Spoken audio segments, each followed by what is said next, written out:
আপনি এই অ্যাড্রেসে গিয়ে আপনি অবশ্যই আপনি আমাদের ভিডিওটা চেক করে ফেলতে পারেন। ওকে, সো আমি যেটা এখন করব সেটা হচ্ছে সরাসরি আমাদের যারা লিসেনার রয়েছেন, না যারা আমাদের অতিথি রয়েছেন তাদের কাছে ঘটনায় চলে যাব। আমি প্রথমেই যাব আমাদের এইখানে আছেন খুবই অল্প বয়সী একজন আমাদের লিসেনার, রেগুলার লিসেনার। তিনি আজকে ঘটনা বলতে এসছেন, তার বয়স মাত্র 13। তিনি এসছেন তার বাবার সাথে, তার ঘটনা আমরা শুনবো। আমরা শুরু করতে চাই তাকে দিয়ে, এবং এটা তো আপনার আচ্ছা শুরু থেকে নাম শুনি, তারপরে কোথা থেকে এসছো তুমি সেটা জানি, তারপরে আমরা ঘটনায় যাই। হাই লিসেনার্স, আমি নাফিল কারিম, এসেছি লালমাটিয়া থেকে। আচ্ছা, আমরা চলে যাই ঘটনায়। ঘটনাটা হচ্ছে 1986 বা 87 এর দিকে।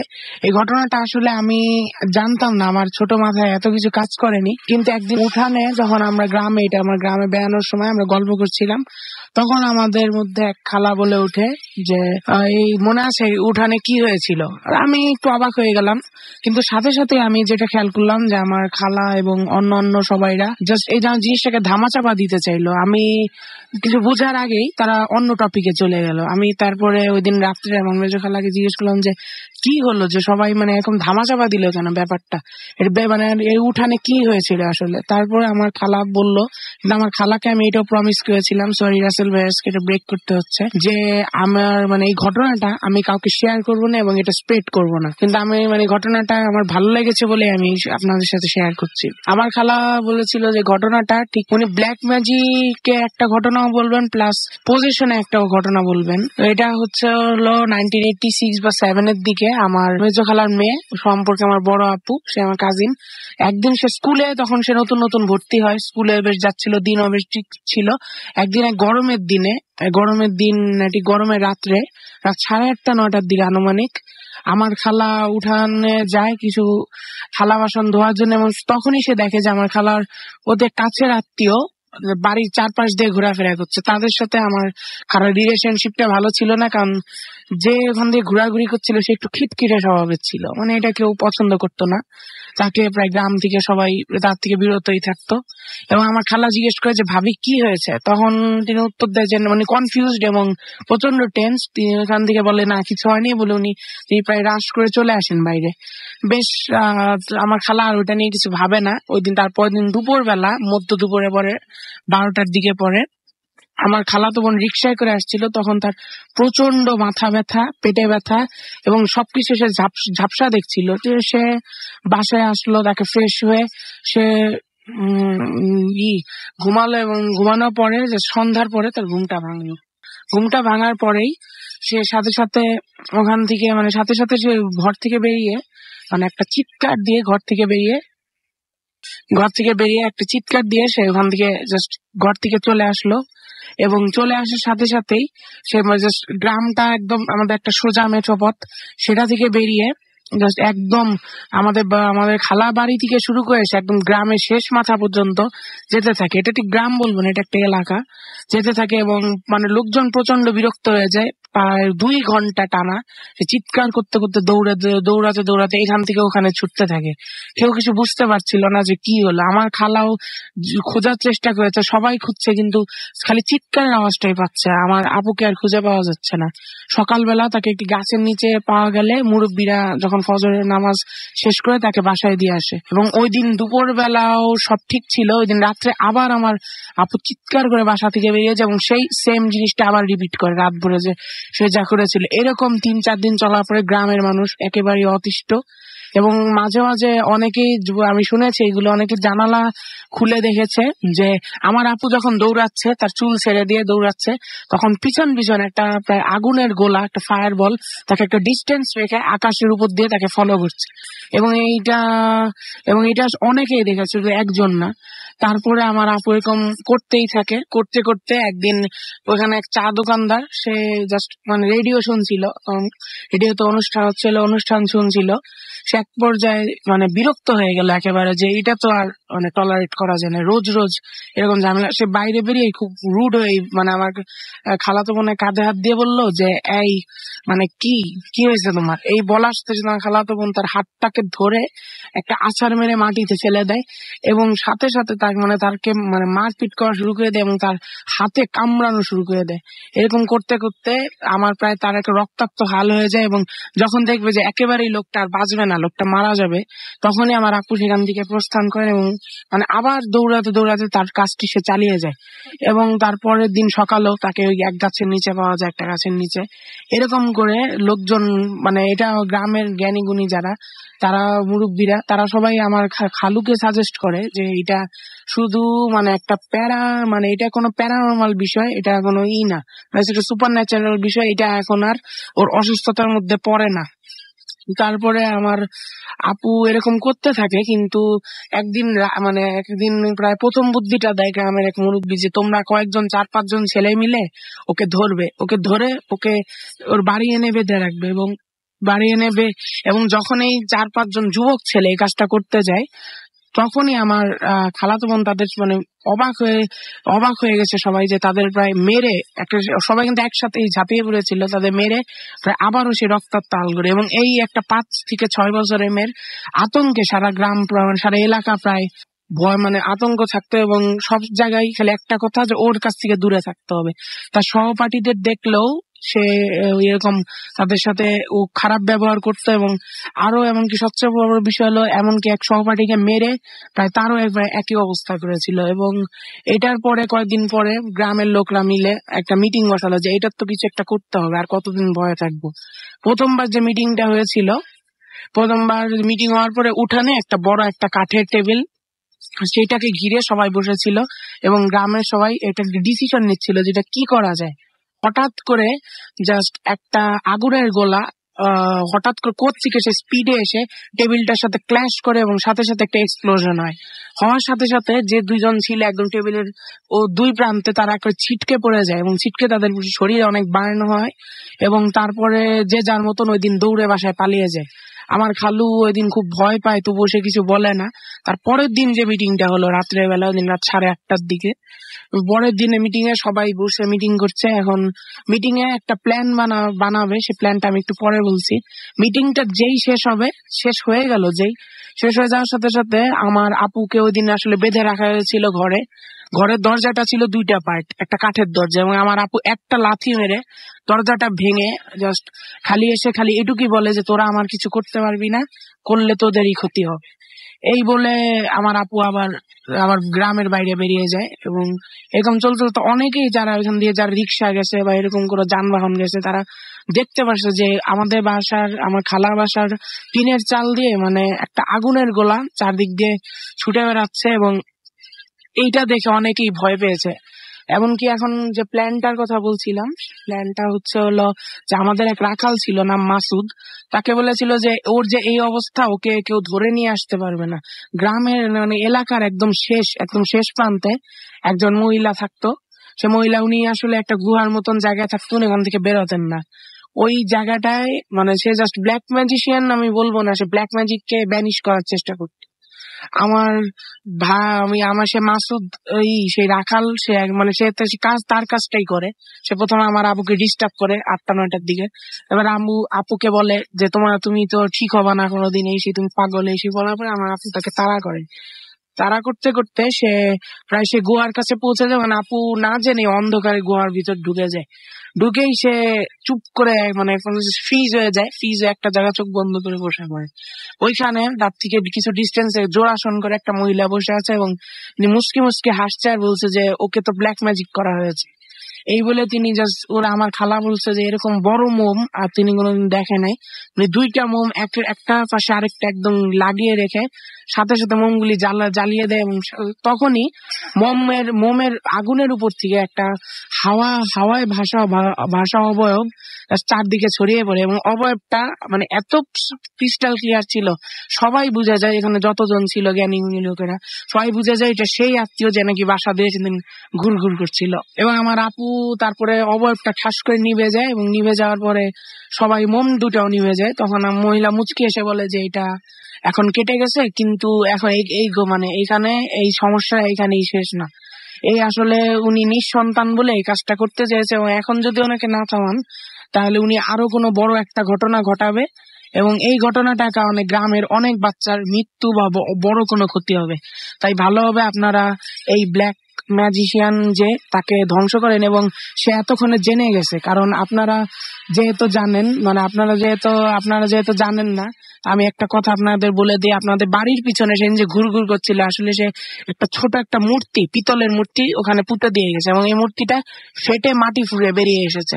রাসেল ভাই, একটা কথা আমি বলতে ভুলে গেছি, যে এরকম একটা মূর্তির কথা এক তান্ত্রিক আসছিল আমার বোনকে দেখার জন্য। সে বাসায় ডান পাটা দেওয়ার আগে সে বলছিল যে আমি যদি এখন বাসায় ঢুকি আমি ছাই হয়ে ভস্ম হয়ে যাব, আমার আর কোনো অস্তিত্ব থাকবে না। ঠিক কথাগুলি মিলাই ফেললো আমার খালা, এবং বলল মহিলা যে এতক্ষণে দেখবেন উনি পালানোর সব প্রস্তুতি নিয়ে নিয়েছে। কারণ আমি আমার চোখ দিয়ে দেখতে পারতেছি যে ওই মূর্তিটা ভেঙে জাস্ট মাটি ফুঁড়ে বের হয়ে আসছে। তারপরে সবাই লাঠি ছোটা মশাল নিয়ে সবাই যায়, এবং গিয়ে দেখে যে ওই বাসায় তালা, সবাই তালা ভাঙে, গিয়ে দেখে যে টিভি চলছে, রেডিও অন, মানে যেটা বোঝা গেল যে ওনারা একটু আগেই টের পাইছে, এবং তারা কোনো রকম করে ওখান থেকে পালাই গেছে। এবং তারপরে সবাই জাস্ট খোঁজাখুঁজি করে গ্রামের, কিন্তু খোঁজাখুঁজি করে আর তাকে আর পাওয়া যায় না। কিন্তু হ্যাঁ, 10 বছর পরে তিনি যখন ফিরে আসেন, তার 3টা মেয়ে হন। পরে এই মহিলা, তখনও তিনি বেঁচে ছিল, মহিলা বলেন হে মুচকি এসে যে আপনাদের এখানে তো পারে নাই। সে তার শ্বশুর বাড়িতে গিয়ে এই কাজটা আবার করছে, এই রিচুয়ালটা প্র্যাকটিস করছে, এবং 3টা মেয়েকে মানে মৃত্যুর কোলে ঢেলে দিয়ে সে 3টা বাচ্চার জন্ম দিতে পারছে। এই স্টোরি আছে। ওকে, থ্যাংক ইউ ভেরি মাচ। আপনার ঘটনার জন্য আপনাকে অনেক অনেক অনেক অনেক ধন্যবাদ। আমরা চলে যাচ্ছি আমাদের পরবর্তী ঘটনায়, এবং অফকোর্স এই ঘটনাটি একটা ইমেইল, যে ইমেলটা আমরা এখন পড়তে চাই। তো পড়ে ফেলছি ইমেলটা, যেভাবে লিখেছেন সেভাবেই পড়ছি। লিখছেন, ডিয়ার রাসেল ভাই, আসসালামু আলাইকুম। আশা করি আপনার প্রতি বিশ্বাস থেকেই জানি বিধাতার কৃপায় আপনি সবসময় ভালো থাকেন, তাই আবার জিজ্ঞাসা করলাম না কেমন আছেন। দয়া করে আমার নাম উল্লেখ করবেন না, অনেকের কথা অগ্রাহ্য করেই, অনেকটা অতিষ্ঠ হয়েই আপনাকে লেখা। আমার নাম রিজওয়ান, অভি আমার ডাক নাম। শুধু আচ্ছা আচ্ছা যাই হোক, আচ্ছা ডাক নাম, আচ্ছা বুঝে নেব ইমেলটি পড়ছে। আচ্ছা ওকে, রেডিওতে না, আচ্ছা আচ্ছা ওকে, আমি ঘটনায় যাই। আসলে যেভাবে লিখেছেন এভাবে গোপন থাকার কিছু না, এটা লাস্টে নামটা লিখে দিলে ভালো হতো। যাই হোক, আমি মালয়েশিয়াতে আছি বেশ কয়েক বছর। আমি ভূত আশ্রমের নিয়মিত শ্রোতা, যদিও লাইভ শোনা হয় না সবসময়, তারপরেও আমার এখন পর্যন্ত কোনো পর্ব মিস হয়নি। যাই হোক, কথা না বাড়িয়ে সমস্যা ও ঘটনায় চলে আসি। 2007 থেকে একটা মেয়ের সাথে পরিচয় মালয়েশিয়াতে। ধীরে ধীরে ইমেইল, ফেসবুক, চ্যাট, প্রণয়, তারপর দুজন দুই দেশে থেকে অস্ট্রেলিয়া যাওয়া পড়াশোনার জন্য।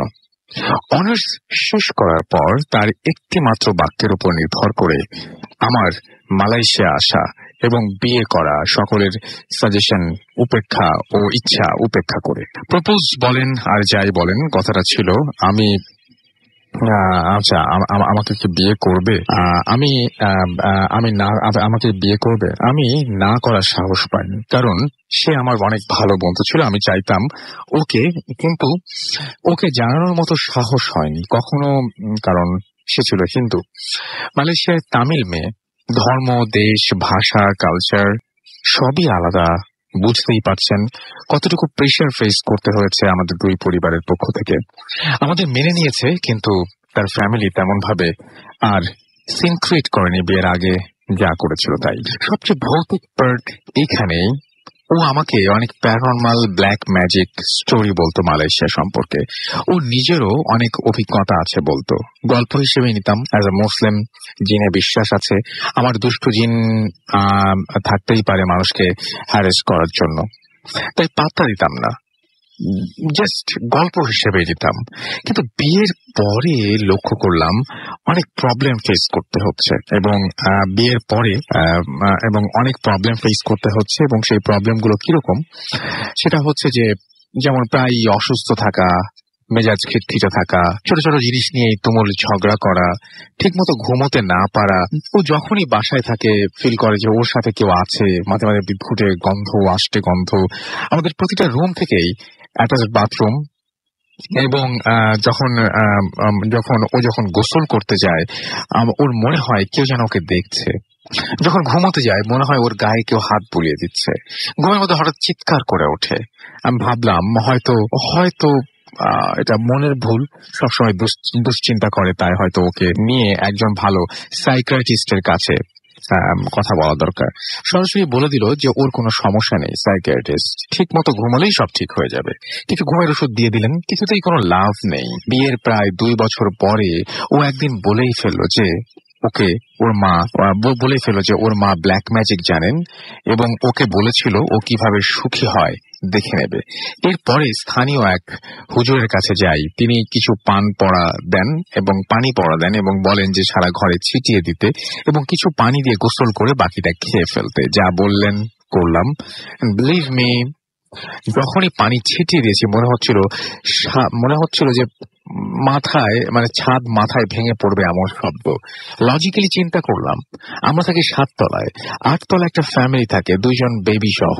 হয়তো তারা কিছু করছে তাই শব্দ হচ্ছে। শব্দটা ভয়ানক ছিল, পাত্তা দিলাম না। বেশ কিছুক্ষণ পর থেমে গেল। গোসল করলাম, পানি পান করলাম। প্রায় 1 সপ্তাহ কোনো সমস্যা নেই। আমার স্ত্রী হঠাৎ এক রাতে আমার বাসায় আমার যে টেরেন্ট, সে চিৎকার করে উঠল। আমি আর আমার স্ত্রী বের হয়ে দেখি মেয়েটি হল রুমে বসে কান্না করছে। জিজ্ঞাসা করার পরে বলল তাকে কেউ যেন খুব কাছ থেকে 3-4 বার ডাক দিয়েছে। ভেবেছিল সে স্বপ্ন দেখছে, কিন্তু জেগে দেখে, যখন তাকায় তখন দেখে ঠিক ওর মুখের আধা হাত ওপরে একটা বিক্ষুটে চেহারার কিছু, যার এক চোখ নেই, অন্য চোখ ক্ষতবিক্ষত এবং গালটা কাটা। 45 থেকে 50 বছর এরকম হবে। বলছিল যে আমরা তার কাছে যাওয়ার আগ পর্যন্ত ওইটা ওইখানেই ছিল এবং ওই দিন থেকে প্রায় সমস্যা ফেস করতে শুরু করলো মেয়েটি, সাথে আমার স্ত্রী। এরকম কিচ্ছু মাথায় আসছে না যে কি করব। আমার এক মামাতো ভাই, আমার মামাকে জানাই। মামা একজন হাফেজ। মামা বলে যে নামাজ পড়তে এবং সবসময় আয়াতুল কুরসি পড়ে ফু দিতে এবং ফু দিয়ে ঘুমাতে। পর একটা তাবিজ টাইপ কিছু একটা দিতে বললাম মামাকে। মামা বলল যে তাবিজ পড়া শিরক। সো 2টা কালো দড়ি পাঠিয়ে দিয়ে বলল যে 2 জনের ডান হাতে বেঁধে রাখতে। এরপর সমস্যা আরো ভয়ঙ্কর। আমি কিছু ডিস্টার্ব ফিল করলাম, যেমন হঠাৎ প্রচুর মার্বেল বা পয়সা পড়ার শব্দ পায়ের কাছে বা মাথার ওপরের ছাদে। হঠাৎ বিকট শব্দে বেডরুমের দরজা লক হয়ে যাওয়া, দমকা বাতাস আসা, হঠাৎ করে টয়লেটের গন্ধ কয়েক মিনিট পর পর মিলিয়ে যাওয়া, খালি রুমে বাচ্চাদের হাঁটার শব্দ, এমন অনেক ডিস্টারবেন্স। ব্যবসায়িক ক্ষতিও হয়েছে অনেক এবং হচ্ছে। 2টা কনসালটেন্সি ফার্ম ছিল, এখন আছে একটা, তাও আধা মরা। একটা ক্যাফে করেছি 4 মাস হলো। প্রথম 2 মাস খুবই বাজে অবস্থা। তো পরামর্শ দিল যে এক হিন্দু মহিলার সাথে যোগাযোগ করতে, যদি কোনো ব্ল্যাক ম্যাজিক করা থাকে এই ক্যাফেতে এবং বাসায়, তাহলে সলভ করে দিতে পারবে। গেলাম, মোটা অঙ্কে টাকা নিল, বাসায় আসলো, বলল রক্তের সম্পর্ক আছে এমন কেউ ব্ল্যাক ম্যাজিক করছে। বাসায় বেশ কয়েকটা টাইপ আত্মা আছে যাদের বেশিরভাগই অপঘাতে মৃত্যু। সো মহিলাটি একটি জার বের করলো আর কি যেন পড়া শুরু করলো। কিছুক্ষণের মধ্যে মনে হচ্ছিল 7 তলা থেকে উড়িয়ে নিয়ে যাবে সবাইকে। প্রায় 2 ঘন্টা পরে শান্ত হলো সবাই এবং দেখলাম যে জারের ভেতর ধোয়ার কুণ্ডলির মতো পাকাচ্ছে। বলল আর কোনো সমস্যা হওয়ার কথা না। 2 মাস কোনো সমস্যা হলো না, ক্যাফেতে চললো বেশ ভালো। এই মাসের 3 তারিখে স্ত্রী বলল সে আগের সকল সমস্যা ফিল করছে আর ঠিক সেই দিন থেকে ক্যাফেতে কোনো সেল নেই। ইভেন 200 রিঙ্গিতের জায়গায় সেল হয় না প্রতিদিন, পাশে হয় প্রতিদিন। সেখানে দ্বিতীয় তৃতীয় মাসে গড়ে 800-1000 সেল ছিল, এখন 200 রিঙ্গিতে নেমে এসছে সেটা। এবং ক্যাফে হতেই পারে কম সেল, কিন্তু এটাও কি কাকতালীয়? 6 তারিখ ওই মহিলার সাথে যোগাযোগ করার পরে গতকালকে বলল যে ব্যবসা ব্ল্যাক ম্যাজিক করেছিল, সে আরো স্ট্রং কিছু পাঠিয়েছে, আরো বেশ কিছু রিঙ্গিত চেয়েছে আমি কিছু বলিনি, জাস্ট বলেছি পরে জানাবো। যদিও তেমন বয়স হয়নি, তারপরেও দিনকে দিন আশা আস্থা হারিয়ে ফেলছি। আমাদের সাথে যা হচ্ছে তা কি সব কাকতালীয়, নাকি আমাদের ভাগ্যই এমন, নাকি আমরা ব্ল্যাক ম্যাজিক দ্বারা আক্রান্ত? ব্ল্যাক ম্যাজিক হয় তাহলে এর থেকে পরিত্রাণের উপায় কি? এবং এটাই জানাতে বলেছেন আমাদেরকে। এবং এটাতে দরকার হলে মাহিউদ্দিন ভাই বা অন্য কারো সহযোগিতা নিতে বলেছেন। এবং এরপরে তিনি শেষ করেছেন তার নামটা দিয়ে। সেই নামটা আমি আর জানাচ্ছি না আপনাদেরকে। থ্যাংক ইউ ভেরি মাচ আমাদেরকে জানানোর জন্য। আমরা দেখি যদি এই প্রবলেমটা আমরা সলভ করতে পারবো কিনা জানি না, বাট কোনো ধরনের কোনো ইনফরমেশন দিয়ে যদি আপনাকে হেল্প করতে পারি, কোনো ধরনের সাজেশন দিয়ে দিতে পারি, তাহলে আমরাও আসলে অনেক আনন্দিত হব। সো প্লিজ সি, আমরা একটা ছোট্ট বিরতিতে যাব এবং বিরতির পরে আমরা আবারও ফিরে আসবো। সেই পর্যন্ত আশা করছি আপনি আমাদের সঙ্গেই থাকবেন। স্টে টিউন টু রেডিও ফুর্তি অ্যান্ড ডোন্ট স্টপ দ্য ফুর্তি। ভূত FM, night comes alive.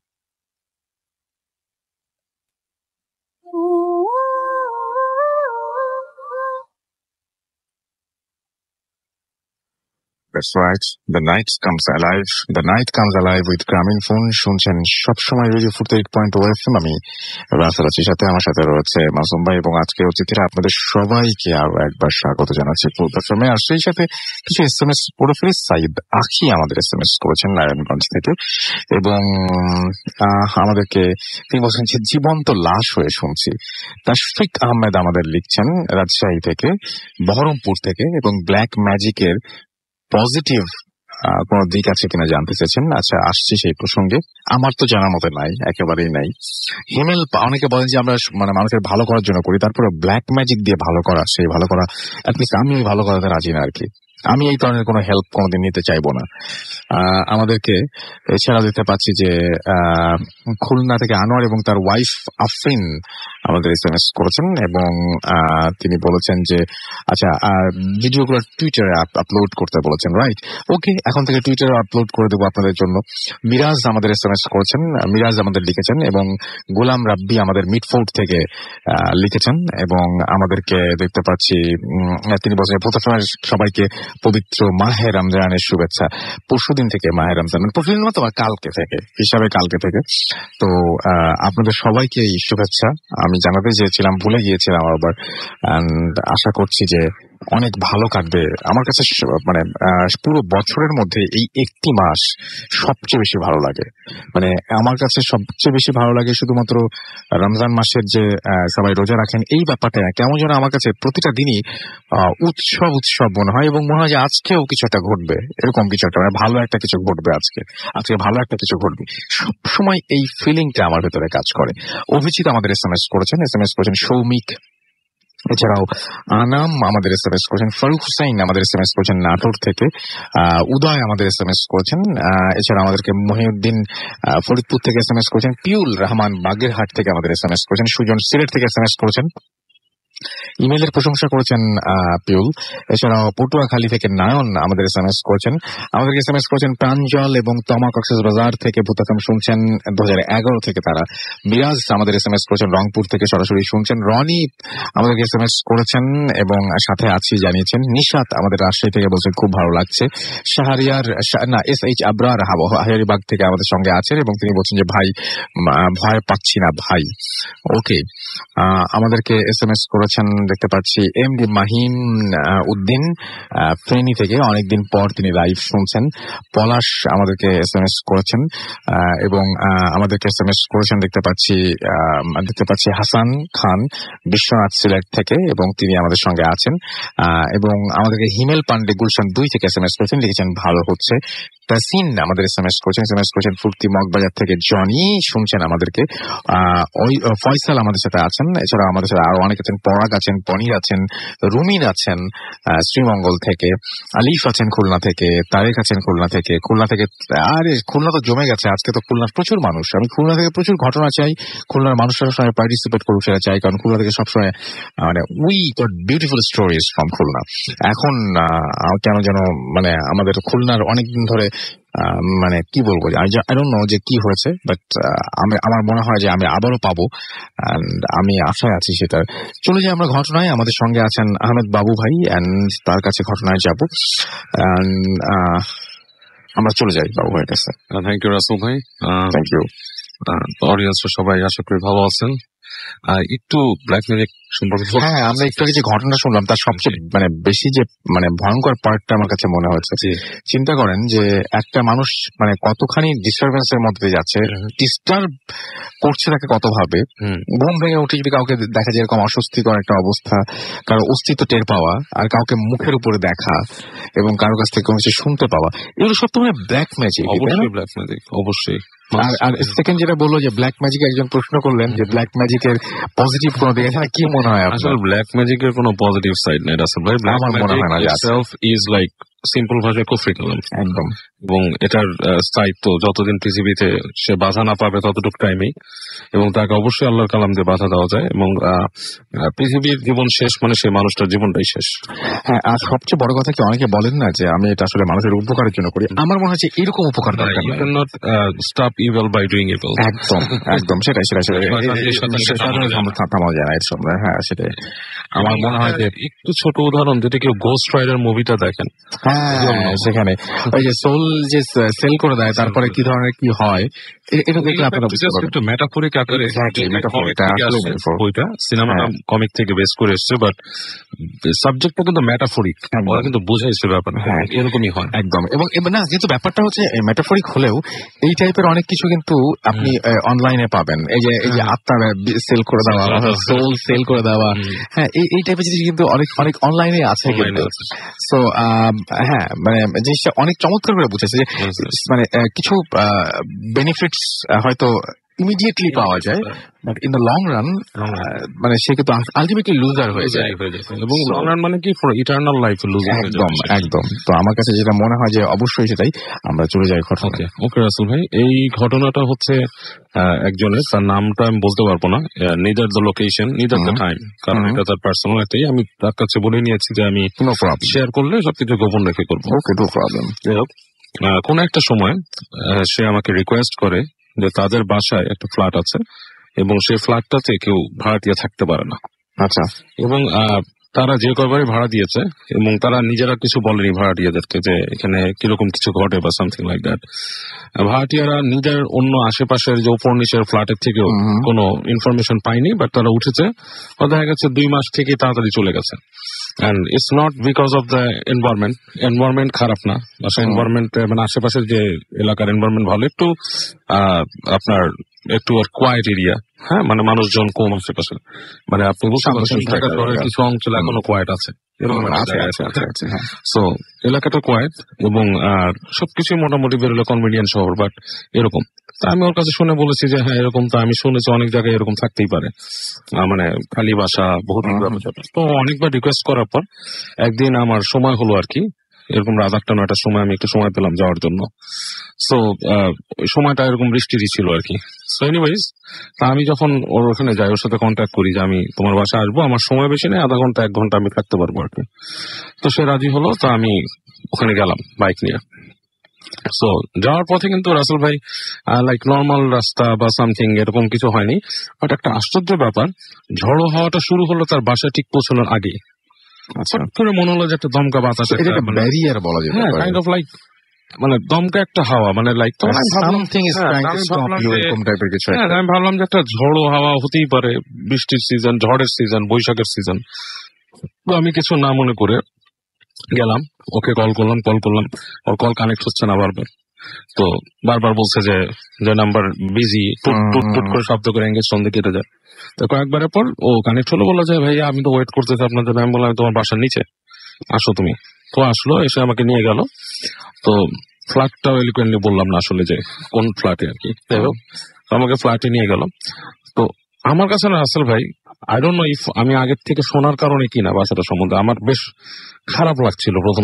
Feeling good, সেটা কি আপনার মানে কনসিয়াসলি আপনি মানে কনসিয়াসলি কাইন্ড অফ না, আমি মানে উঠছি কেমন খারাপ লাগছে আমাকে, সিঁড়ি বেয়ে উঠছি, মানে I am not feeling good. বাড়িতে কোনো লিফট নাই, সিঁড়িওয়ালা বাসা, কেমন খারাপ ফিল করা। আমি আসলাম একটা ফ্ল্যাট, খুব যখন ফ্ল্যাটটার সামনে দাঁড়ালাম খুব খারাপ ফিল করা শুরু করলাম।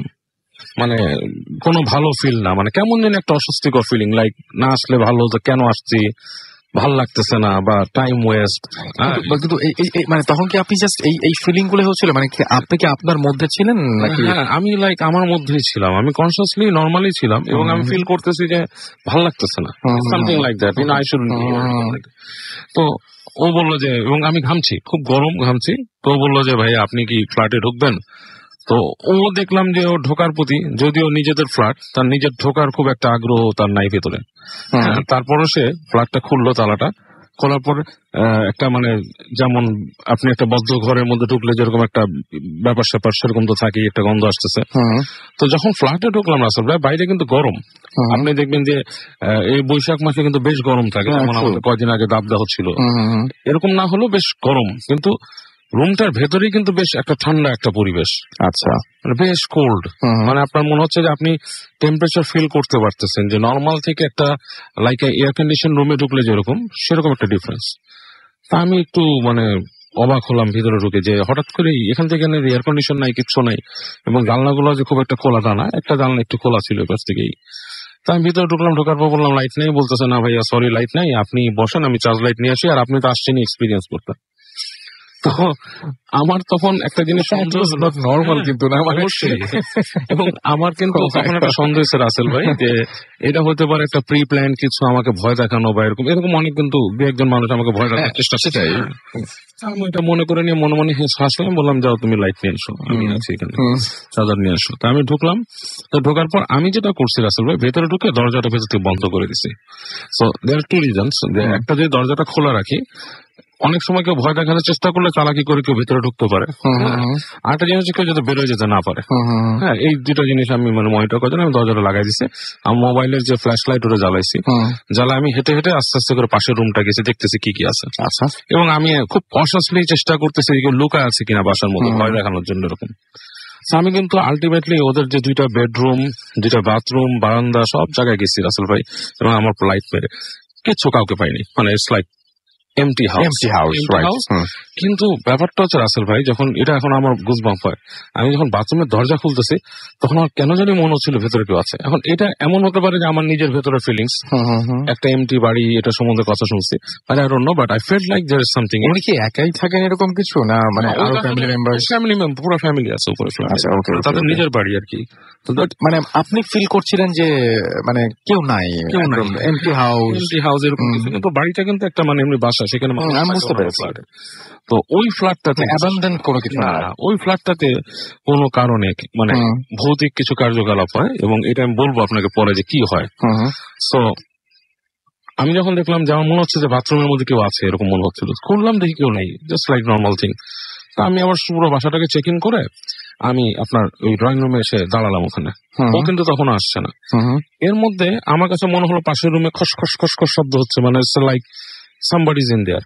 আমি খুব দ্রুত পাশের রুমে গেলাম, দেখলাম যে কেউ নাই এখানে। মনে হলো তারপরে যে আপনার যে সিঁড়ি ঘরে যে মানে যেখান থেকে আসার কথা, ওখানে কেউ আসতেছে সিঁড়িতে। তা আমি ভাবলাম যে ও আসতেছে লাইট নিয়ে, সো অবভিয়াসলি আমি দরজার কাছে আসলাম, এসে আমি দাঁড়ায় আছি।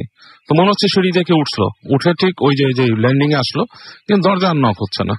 তা আমি ওখানে পিপল ছিল, পিপল দিয়ে তাকালাম, আবছা অন্ধকার, কেন সামনেও লাইট নেই, কাউকে দেখা যাচ্ছে না, ইটস লাইক নোবডিজ ইন দেয়ার। কিন্তু আমি স্পষ্ট শুনছি সিঁড়ি দিয়ে কেউ নামছে। আমি ভাবলাম যে মোস্ট প্রবাবলি হয়তো আমি ভুল শুনছি বাড়িতে। একটু পর আবার শব্দ হলো, ও আসলো, ও এসে লাইটটা দিল, লাইট নিয়ে ঢুকলো, একটা চার্জার লাইট, এলইডি লাইট। যে বললো যে আপনি কি আপনার সাথে থাকবো? বলছে না, তুমি চলে যাও, তুমি চলে যাও, আমি কিছুক্ষণ থাকি, আমি বেশিক্ষণ থাকতে পারবো না, আমি চলে যাবো। বলছে কিছু দেখছেন? আমি বলছি না, কিছু দেখিনি। আমি লাইটটা দিয়ে চলে গেল, এবং ও যখন লাইটটা দিয়ে চলে গেছে, উপরে উঠে গেছে রাসেল ভাই, তখনই আমি শব্দ পাচ্ছি পিছনের রুমে দাঁতে বাড়ি খায় না মানুষের, মানে জোরে জোরে এরকম সামথিং লাইক দ্যাট। এবং মানে জিনিসটা বেশ ভয়াবহ টাইপের, অবশ্যই ভয়াবহ। হ্যাঁ, মানে আপনার শুনলে হঠাৎ করে একা মানে খুব অস্বস্তি লাগবে। এবং আমি কিছুক্ষণ ফ্রিজ হয়েছিলাম দরজার সামনে, তারপর আমি তাড়াতাড়ি হেঁটে ওই যেখান থেকে আসছে শব্দটা ওখানে গেছি।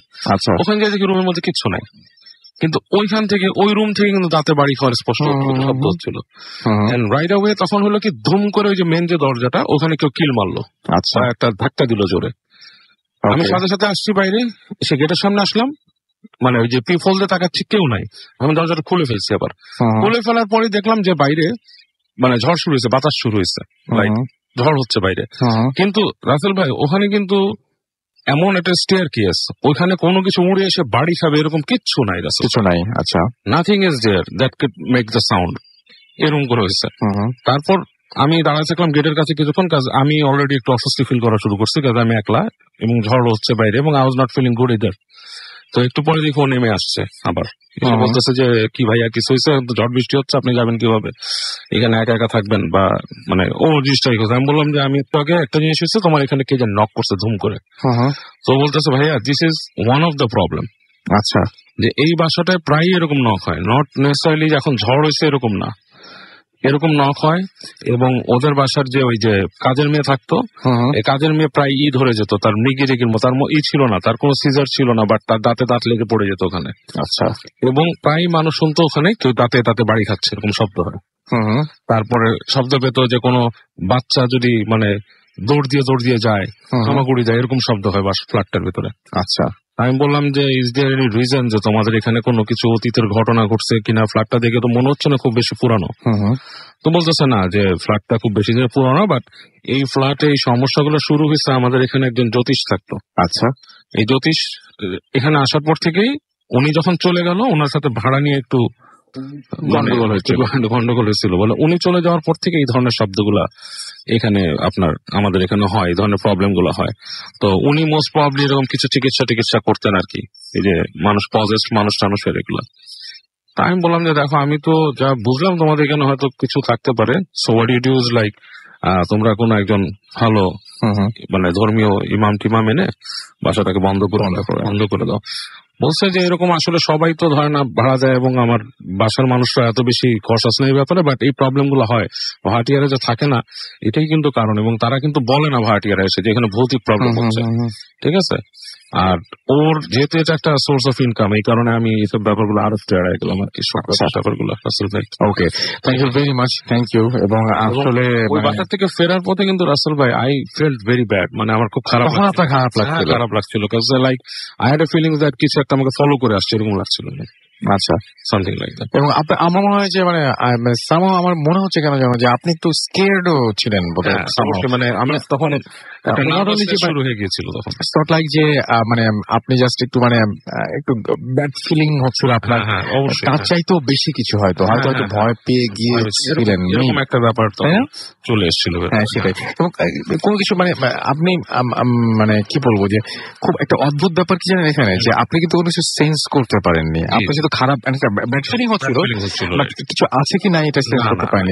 এটা কিন্তু আমার কাছে আরো বেশি উইয়ার্ড লাগে, মানে যখন আপনি জিনিস একটা জায়গায় যাবেন, আপনার খারাপ লাগছে, আপনি কিছু বুঝতে পারছেন, এবং যখন অন্য কাউকে বলে দিতে হয় যে আসলে এখানে ব্যাপারটা এরকম, যে আপনি কোনো কিছু দেখলেন তাহলে ভাবলেন যে হ্যাঁ, কিন্তু এই যে জিনিসটা মিলে গেল, দাঁতে দাঁত শব্দটা, তারপর গেটে ধাক্কা মারার শব্দ, সেম ব্যাপারটা। হ্যাঁ, এবং গেটে ধাক্কা মারার শব্দ কিন্তু রাসেল ভাই আমি অনেকের কাছে শুনেছি আগে, আপনাকে বলেছি যে হাজারিবাগের কাছে আমার এক রিলেটিভের বাড়ি ছিল, ওখানেও কিন্তু এরকম রাতের বেলা একদম লাথি মেরে যেত গেট। আমার কাছে এটা মনে হয় কি শোনেন, মানে ব্যাপারটা হচ্ছে যে গেটে বাড়ি খাওয়া বা এই টাইপের জিনিসগুলো, এগুলো আমরা হয়তো হরহামেশাই শুনি, আমরা ম্যাক্সিমাম সময় যেটা করি কি আমরা ইগনোর করি, আমরা অ্যাভয়েড করি অনেক কিছু ক্ষেত্রে, এটা মনে হয় মনের ভুল। আপনাকে একটা ফ্ল্যাটের কথা বলি খুব কাছাকাছি, এটা আমি বলতে চাই না যেহেতু ওখানে মানুষ যে আছে তারা ভয় পেতে পারে। ওই ফ্ল্যাটে অনেক একটা বাড়ি আছে একটা জায়গায় কাছাকাছি, সেখানে প্রায় দরজা মনে হয় ধুম ধুম করে বাড়ি মারে, it's like bouncing the door.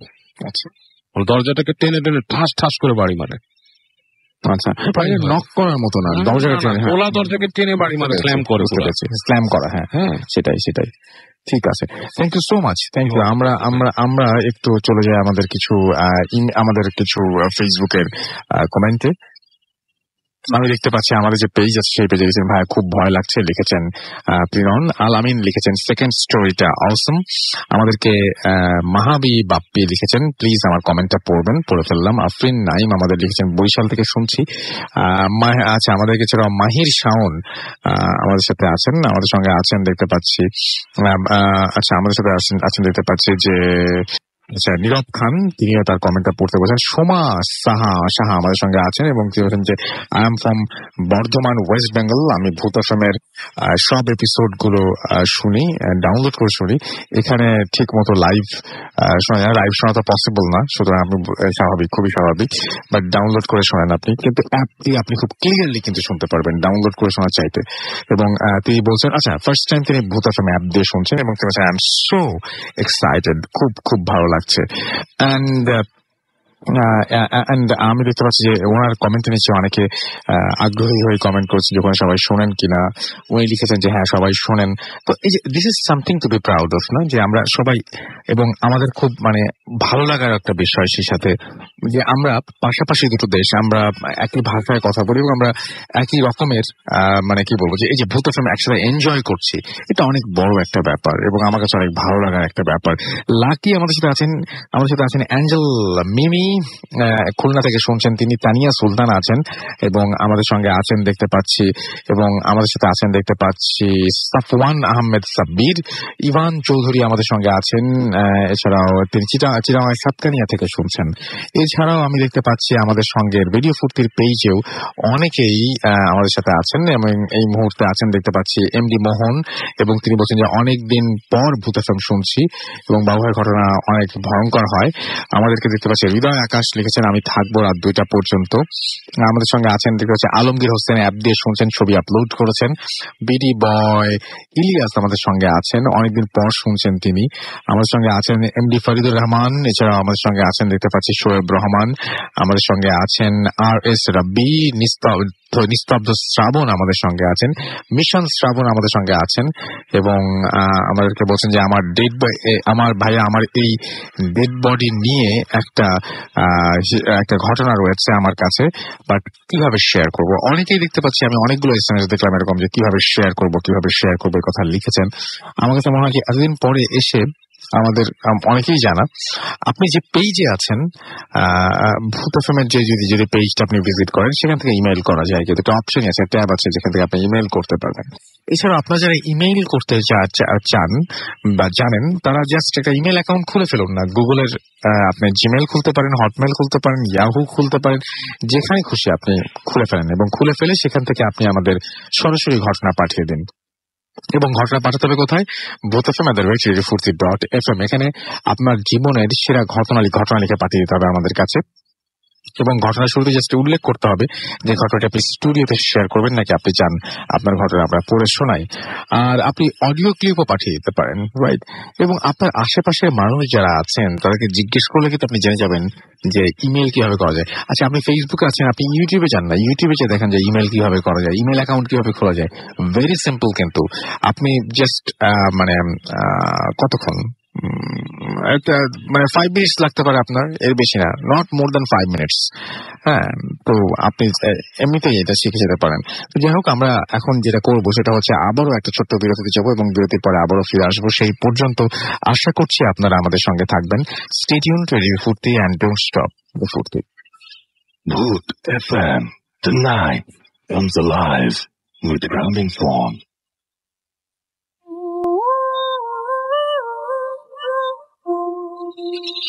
Yes, the night comes alive with গ্রামীণ ফোন শুনছেন সবসময় রেডিও ফুর্তি 88.0 FM। আমি রাসেল আছি সাথে। সময় কত কম আমাদের হাতে, আমরা চলে যাই সরাসরি পরের ঘটনায় এবং আপনার কাছে আমরা ঘটনায় যাব। আপনার ঘটনাটা আমরা শুনে ফেলি, আমরা শুনি আপনার যে দুষ্টু জেনে যে ঘটনাটা আমরা একটু ভিডিও করলাম সেটা আমরা একটু শুনি। জি,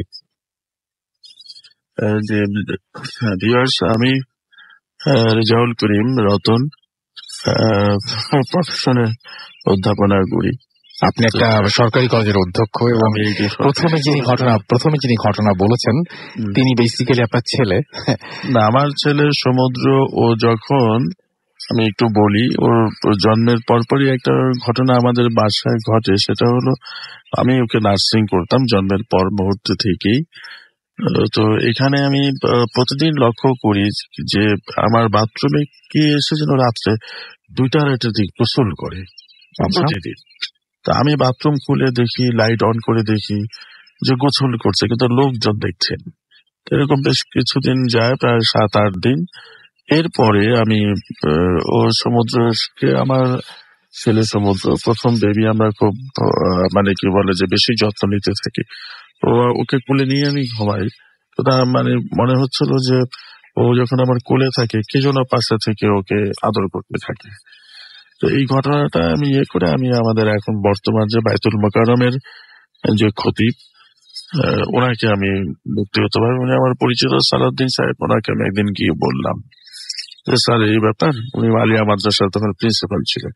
বললাম স্যার এই ব্যাপার এরকম ভাবে আমার বাসায় এরকম ঘটনা ঘটে। উনি হেসে দিয়ে বললেন যে আচ্ছা বুঝতে পারছি, ওরা নতুন বেবি আসছে তো এই কারণে মানে কি বলে আপনার বেবিটাকে খুব পছন্দ করেছে, ওরা রাত্রে ওইখানে যায় এবং ওরা অনেক এবারে রেস্ট টেস্ট নিয়ে গোসল টোসল করে তারপর চলে আসে, আমি না করে দেবো। আমি সত্যি কথা একসাথে বলি যে ওটাকে এটা বলে আসলাম, পরের দিন থেকে দেখি যে সত্যি সত্যি আর হয় না। কিছু দেখি ওরকম কোনো মানে গোসলের শব্দ নাই, কিছু নাই। পরে কয়েকদিন পরে আমি আবার গেলাম, বললাম আমাকে দেখি বলে কি বন্ধ হয়েছে, ওরা কি যা? আমি বললাম স্যার দেখছি না, আমি কথা হয়েছে আমি ওদেরকে বলে দিয়েছি। আমি যে মূল যে ঘটনাটা আমি বলতে যাচ্ছি সেটা আমার দাদির মুখে শোনা। আমার বয়স তখন 7-8 বছর। এটা মুক্তিযুদ্ধের ওই বছরই, আমরা তো মুক্তিযুদ্ধের সময় গ্রামের বাড়িতে ছিলাম। তো আমার দাদি আমাদেরকে নানা ধরনের গল্প শোনাতেন, তার মধ্যে এই গল্পটি উনি আমাদের শুনিয়েছেন এবং পরবর্তীতে আমাদের দেখিয়েছেন। বিষয়টা হচ্ছে যে আমাদের গ্রামেই একজন মৌলানা সাহেব ছিলেন, হুজুর, এবং উনি ধর্মীয় রীতিনীতি অবলম্বন করতেন, মানতেন এবং উনি খুব পরহেজগার বুজুর্গ ব্যক্তি ছিলেন। ওনার বাড়ির কিছু সংস্কার কাজের জন্য উনি কিছু 3 জন শ্রমিককে আনলেন। শ্রমিককে নিয়ে আসলেন, তারা এত দ্রুত কাজ করে সবাই অবাক হয়ে যায়। তো শ্রমিকদেরকে উনি বললেন যে তোমরা কি খাবা? তো নানা ধরনের খাবারের সাথে বললো যে আমরা কই মাছ খাবো।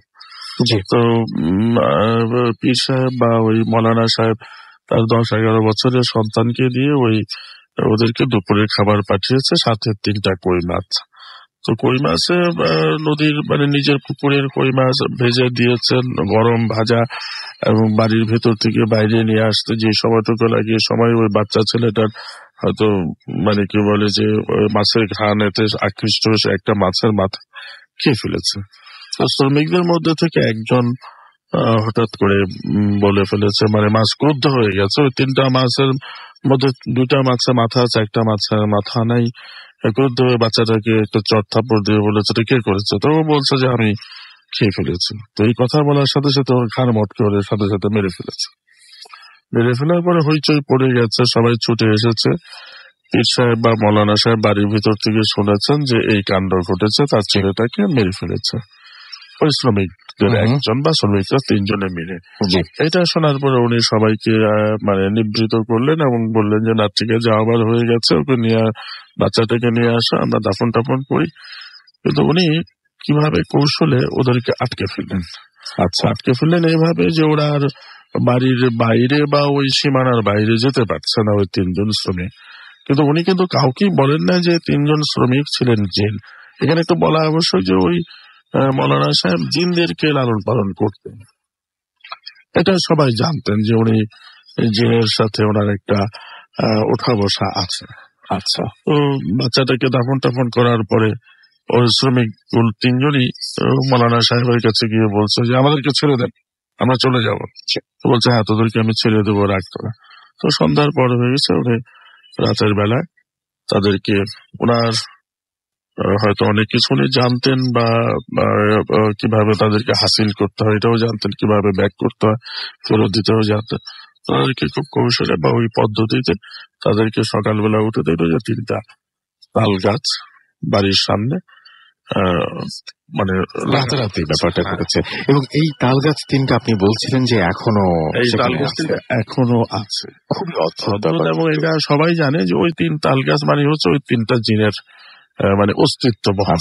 আপনার কাছে আরো একটা ইন্টারেস্টিং ঘটনা আছে, সেটা আমরা ফিরে আসবো, তার আগে একটু বাবু ভাইয়ের কাছে আরো একবার যাই এবং একটা ছোট্ট ঘটনা শুনে আসি। তারপরে আমাদের হাতে খুব কম সময়ে ঘটনা অনেক বেশি, সো আমরা দেরি না করে ঘটনায় চলে যাই। হ্যাঁ রাসেল ভাই, এটা হচ্ছে যে আমার এক স্টুডেন্ট আছে, ওর নাম হচ্ছে পলাশ, ওদের বাড়ির কাহিনী। ওর পূর্বপুরুষ আর কি, ওর দাদা, সে সময়কার দাদার ভাই ছিল আর কি। তো ওদের ওখানে যে নদীর পাড়টা আছে, সে জায়গাটা আসলে খুবই আর কি, একটা অংশ আছে আর কি, জায়গাটা হচ্ছে আপনার খুবই মানুষের কাছে খুব নটোরিয়াস। মানুষ বলে যে এই জায়গাটাতে দিনে দুপুরে অনেক আজে বাজে জিনিস দেখা যায়। তো ওর দাদা যে ছিল, সে আসলে এই ব্যাপারটা ঠিক মতো আর কি, দাদার ভাই দাদা যে আর কি, সেই জিনিসটাকে একদম মানে ইগনোর করতো। উনি এই ধরনের জিনিস কখনো ভয় পেত না এবং কখনো এগুলো নিয়ে মাথা ঘামাতো না। তো উনি যখন তখন বাইরে যেত, ঘুরতো ফিরতো, ওনার মতো উনি কাজ করে বেড়াতো আর কি। একদিন ওর দাদার ভাই আর কি ওই দুপুরবেলা আর কি ঘোরাঘুরি করেছে। তো ওইখানে একটা আপনার ওদের ওখানে একটা মন্দির ছিল আর কি। তো ওই মন্দিরের পাশে একটা আম গাছ ছিল আর কি। তো সেই আম গাছে আর কি আপনার কেউ নর্মালি আম ধরে থাকতো, কেউ ওইটা পারতো না আর কি। আম ধরে ওখানে পড়ে গেলেও কেউ ওখান থেকে আম কুড়াতো না আর কি। তো দাদার ভাই ছিল, উনি এগুলো নিয়ে আর কি খুব একটা কেয়ার করে না। উনি ওইদিকে গেছে, ওনাকে ওনার পাশের বন্ধুরা বলছে যে যদি তুমি ওখান থেকে আম নিতে পারিস তাহলে মনে করবো যে তুই কিছু একটা আর কি, তোর ভেতরে আসলে সাহস আছে। তো বলছে যেটা কি, আমি আম নিবো, এটা কোনো ব্যাপার না, আমি আম নিয়ে আসবো এবং খাবো, তোরাও খাবি যদি চাস। তো ওদের সাথে কথা বলে উনি ওখান থেকে নিচে আম নিয়েছে, বেশ অনেকগুলো করে নিয়েছে। তো নেওয়ার পরে উনি আসার পর তাদের বন্ধুদেরকে দেখছে, দেখ আমি আম নিয়ে আসছি।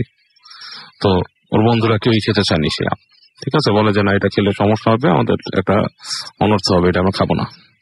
তো উনি বলতো না খেলে নাই। তো উনি কি করে, ওই আমগুলো সাথে করে নিয়ে উনি হেঁটে যায় এবং উনি তখন অলরেডি প্রায় সন্ধ্যা হয়ে গেছে রাসেল ভাই, ইটস লাইক ডাস্ক, এরকম একটা সময়, প্রায় এরকম একটা সময়তে উনি সেই নদীর ওই একটা অংশে যে উনি দাঁড়ায় উনি দেখে যে ওনার সাথে আমগুলো আছে, ওটাকে রেখে একটা ওখানে বসে উনি ডাস্কের মধ্যেই কাটে। এটা ওনার সাথে ছড়ি ছিল, আম খায়। আম খেয়ে উনি ওই পানিতে নামে আর কি। তো পানিতে যেখানে উনি নেমে গোসল করছে, দুটো ডুব দিয়ে উঠে উনি তাকায় দেখে ঠিক যে ওই নদীর পাড়ে যেখানে উনি আমগুলো রাখছে আর কি, ওনার সাথে গামছা বা কিছু ছিল সেটাতে পেঁচায়, ওই পাশে একটা ক্ষেত ছিল নল খাগড়ার মতো আর কি। সেখান থেকে কিছু একটা ক্রল করে বের হয়েছে, লাইক উবু হয়ে, বাট ইটস নট লাইক ক্রোকোডাইলের মতো না, কুমিরের মতো না, লাইক মানুষের মতোই। অনেকটা আপনার যদি মানে বর্ণনাতে বলা যায়, ওনার বর্ণনা যায় যে আমরা লর্ড অফ দ্য রিং এ যে গলমকে দেখছি, it's like kind of like that. হ্যাঁ, গলম টাইপের কিছু একটা, হ্যাঁ এরকম একটা শুকনা, ওইরকম শুকনা হাড় জিজ্জিরা টাইপের ওরকম আসছে। এসে ওনার ওই আমের যেইটা, ওইটার পাশে বসে ওনার দিকে তাকায় আছে এবং চোখগুলা বলতেছে যে লাল লাল বড়, এই যে সূর্য ডুবে যাচ্ছে আলো তারই লাগতেছে। এবং উনি খেয়াল করলো উনি দুইটা ডুব দিছে, এর মধ্যে সূর্য অনেকটাই পড়ে গেছে, আলো প্রায় নাই, মানে একদম লাস্টের রক্তিম আবারটা পানিতে পড়তেছে। তো উনি বেশ একটু ভয় পায় তখন। তো উনি যখন মানে কিছুক্ষণ ভয় পেয়ে স্থির হয়ে থেকে উনি উঠে আসে পানির থেকে আস্তে আস্তে, এসে উনি দেখতেছে ওই জিনিসটা ওখানে আছে কিনা। তো উনি যখন নাকি ওখানে পৌঁছায়, ওইটা এক লাফ দিয়ে ওই নলখাগড়ার মধ্যে আবার চলে যায়। তো যাওয়ার পরে উনি যখন আমগুলোকে তুলে নিচ্ছে, ওনাকে বলছে যে ভালো করলি না, ফল খুব খারাপ, এরকম একটা শব্দ উনি পাচ্ছে নলখাগড়ার ভিতর দিয়ে।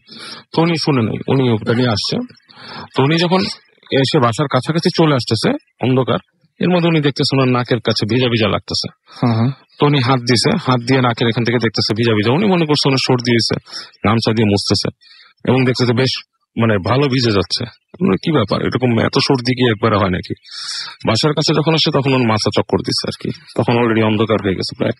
তো বাসার মধ্যে ওনার যে দাদার ছিলেন, উনি গেট খুলেই বলতেছে, মানে যে বাতি উঁচা করে বলতেছে, চিৎকার দিয়ে উঠছে, কি হয়েছে, ওনার নাক দিয়ে রক্ত পড়তেছে সময়।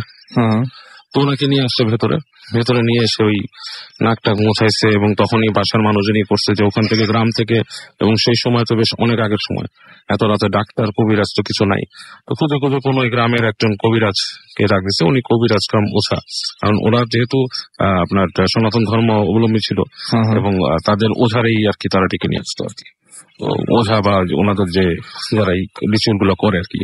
তো উনি এসে কবিরাজ দেখে ওনাকে দেখে বলতেছে যে তার তো আসলে সমস্যাটা শারীরিক না, এটা শারীরিক ঘটানো হয়েছে। সে যখন ওনার সাথে কিছু আছে নাকি, তখন বলতেছে যে সাথে কত আপনার আম নিয়ে আসছে সে, বলে এই আম তো সে এমন জায়গার থেকে আনছে যেটা আনা তার উচিত ছিল না, এই আমের পাহারাদার ছিল। আচ্ছা, হ্যাঁ, আমের পাহারাদার ছিল। ওই গাছটাও সেখানকার মানে একটা স্পেশালি আর কি, স্পেশাল ওই জায়গায়। তো সেখান থেকে নিয়ে আসছে, জানি না কোত্থেকে আনছে, বাট তাকেই ভালো হতে এর মধ্যে উনি কিন্তু সেন্সলেস, ওনার কিন্তু সেন্স নেই, লাইক কোমার মধ্যে আর কি তখনকার ইসে। তো বলতেছে এটা আসলে শহরে নিয়ে চিকিৎসা করলেও ঠিক হবে না, একে আপনারা ঝাড়ফুঁক করান, মানে আমার আরো ভালো পণ্ডিত নিয়ে আসেন, আর এরকম যদি আপনাদের না হয় তাহলে আপনারা দেখেন অন্য কাউকে পারেন কিনা। আমি যতটুকু জানি যে সে কোনো একটা জায়গার মানে কোনো একটা প্রহরিয়ালা একটা গাছ, সেটার ফল নিয়ে আসছে সে, এবং আপনারা এই ফলগুলো ফেরত দিয়ে আসার ব্যবস্থা করেন, তার তো হুঁশ নাই, কোত্থেকে আনছে খুঁজে বের করেন। তো ওনার যে দাদা সে ঠিক করে যায় তার ছোট ভাইয়ের এরকম হয়েছে, এটা কিছু একটা করা দরকার। তো উনি রাত্রেবেলা আর কি খুব টেন্সড হয়ে আর কি বাসার মধ্যে বসে থাকেন ওই গেটের কাছে আর কি। তো বলে যে কি করবে শহরে, ওনার চিন্তা যে পরদিন যে বড় কোনো পণ্ডিতকে নিয়ে আসবে বা সামথিং, এর মধ্যে কার কাছ থেকে খোঁজ নিবে যে কি ঘটনা। এবং ওই ওঝা বলে গেছে যে এটা যদি ফেরত না দেয় সবারই ক্ষতি হবে, আরো ক্ষতি হবে। তো উনি যখন বাসার বাইরে বসে আছেন, ওই কবিরাজ চলে গেছে, বাসার ভেতরে উনি বসে আছেন বাইরে বারান্দার মতো ওখানে। তো চিন্তা করতেছেন কি, এর মধ্যে দেখতেছেন যে ঘরের মধ্যে ওই যে ঘরটার মধ্যে কেমন একটা শব্দ আসতেছে আর কি ওখান থেকে। তো উনি হঠাৎ করে উনি দেখে যে ওই ঘরের মধ্যে কিছু একটা নড়াচড়া করতেছে আর কি, সামথিং লাইক একটা শ্যাডো টাইপের। তো উনি করে কি, দৌড় দিয়ে ওখান থেকে একটা ওনাদের ছিল মানে হেরিকেন টাইপের একটা কিছু নিয়ে ঘরে ঢুকে দেখে যে ঘর থেকে খুব দৌড়ে যেমন ইঁদুর বের হয়ে যায় সেরকম কিছু একটা কিন্তু বড় সাইজের, উনি যে ঢুকছে ওখান থেকে শট করে বের হয়ে গেছে। এবং উনি যখন ভেতরে ঢুকে দেখে যে ওই ওনার যে ভাই ছিলেন তার জিব্বা বের হয়ে আছে এবং মানে গলগলা মুখ দিয়ে রক্ত বেরোচ্ছে, মানে হি ইজ ডেড। উনি বুঝতে পারে যে মারা গেছে। এবং উনি তখন মানে পরীক্ষা করে যতটুকু বুঝতে পারে বাসার মধ্যে খুব হয়ে যায়। পরদিন সকালবেলা উনি খবর নেন এবং এটার খবর শুনে ওর বন্ধুরা আসে, এসে বলে যে কি হয়েছে আর কি, যে এরকম ব্যাপার স্যাপার, যে ওর মানে এরকম মারা গেল এসে। তখন বন্ধুরা বলতেছে যে আমরা না করছিলাম ওকে ওখান থেকে আম নিয়ে আসতে, ও কিন্তু ওখান থেকে আম আনছিল, এনে খাইছে এবং আমরা ভয় কেউ আম খাইনি ওখানে। এবং এই সময়তে ওনাদের ওখানে একজন ছিল আর কি, মানে একজন হুজুর ছিলেন আর কি, এখানে থাকতেন আর কি। তো তিনি এগুলো ঘটনা শুনে ওনার ওই দাদার ইকে পরামর্শ দেয় যে তোমরা যেটা নিয়ে আসছো যেখান থেকে জিনিসটা সেখানে রেখে আসো। আচ্ছা, এটা হয়তো বিভিন্ন জিনিসের একটা থাকতে পারে, এই জিনিসগুলো তোমরা এরকম রেখো না, ঠিক আছে? এটা শোনার পর ওনার মনে হয় ওর দাদার যে পরামর্শটা তো ঠিক না, তখন ওরা যে ওই আমগুলো আবার গাছের কাছে রেখে চলে আসছিল, তাদের ক্ষতি না হয়। ওকে, এখন এখানে কিন্তু একটা ব্যাপার আছে রাসেল ভাই, আমরা কিন্তু অনেক সময় শুনি যে গার্ডেড থিং লাইক ল্যাপ্রিকনস প্রপার্টি, বিদেশেও শোনা যায়, হ্যাঁ এরকম কিছু জিনিসগুলো থাকে। এই যে জিন প্রসঙ্গটা আসতেছে, জিন দিয়ে গার্ড করা অনেক জিনিস থাকে, ঠিক আছে? এটা আসলে আমরা সত্যি এটা অনেকেই কিন্তু বোঝে না এটা। হ্যাঁ, এটা সত্যি। যাই হোক, আমরা পরবর্তী ঘটনায় চলে যাই, আমাদের হাতে সময় খুব কম। আমাদের সঙ্গে আরো অনেকেই আছেন, তাদেরকে আমরা নিয়ে আসতে হবে আমাদের স্টুডিওতে। আরো একবার আপনার কাছে ফিরে আসলাম। একটু আগে আপনি ঘটনা বলেছেন, আপনার নামটা আরেকবার বলবেন যেহেতু আমাদের এখানে দেখা যায়। আমি প্রফেসর রেজাউল করিম রতন, প্রিন্সিপাল মোহাম্মদপুর সরকারি কলেজ। ওকে, আমরা চলে যাই ঘটনায়। আচ্ছা, লিসনার্স যারা শ্রোতা আছেন তাদেরকে ধন্যবাদ জানাচ্ছি, এবং এত রাত্রে কষ্ট করে ধৈর্য করে আমার কথা শুনছেন, সেজন্য আমি নিজেও খুব কি বলে ফিল করছি, গর্ববোধ করছি। দেখ, আমি পরের ঘটনাটা যেটা বলতো সেটাও আমার দাদির মুখে শোনা। ওই 71 মুক্তিযুদ্ধের সময় আমার দাদি আমাদের খুব গল্পগুলি বলতেন, এবং সেই গল্পগুলি প্রকৃত অর্থই সত্য আমরা পরে জানতে পেরেছি আরো পরে। সেটা আমাদের পার্শ্ববর্তী গ্রামেই ঘটনাটা। আমাদের গ্রামের বাড়ি হচ্ছে মাদারীপুর শিবচর জেলার চরবাজামারা গ্রামে, এবং এর পার্শ্ববর্তী গ্রামটার নাম হলো পাঁচচর।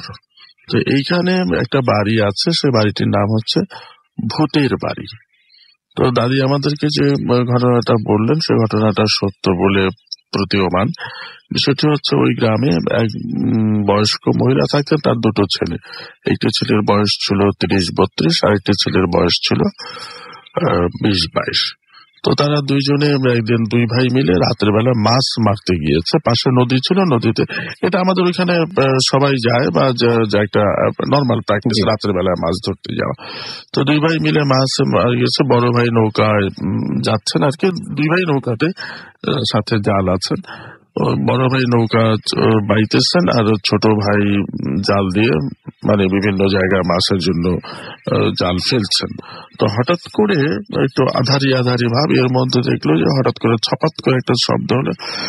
বড় ভাই দেখলেন যে কিছু বোঝার আগেই একটা মানে কি বলে তার ছোট ভাইয়ের আদলে আরেকটা লোক নৌকার সামনে উঠে ওই জালটা ধরে মানে তার দিকে তাকিয়ে আছে। যখন তাকিয়েছে তখনই উনি বুঝতে পেরেছেন যে ঘটনা কি সেটা হচ্ছে, কারণ উনি কিছু জানতেন।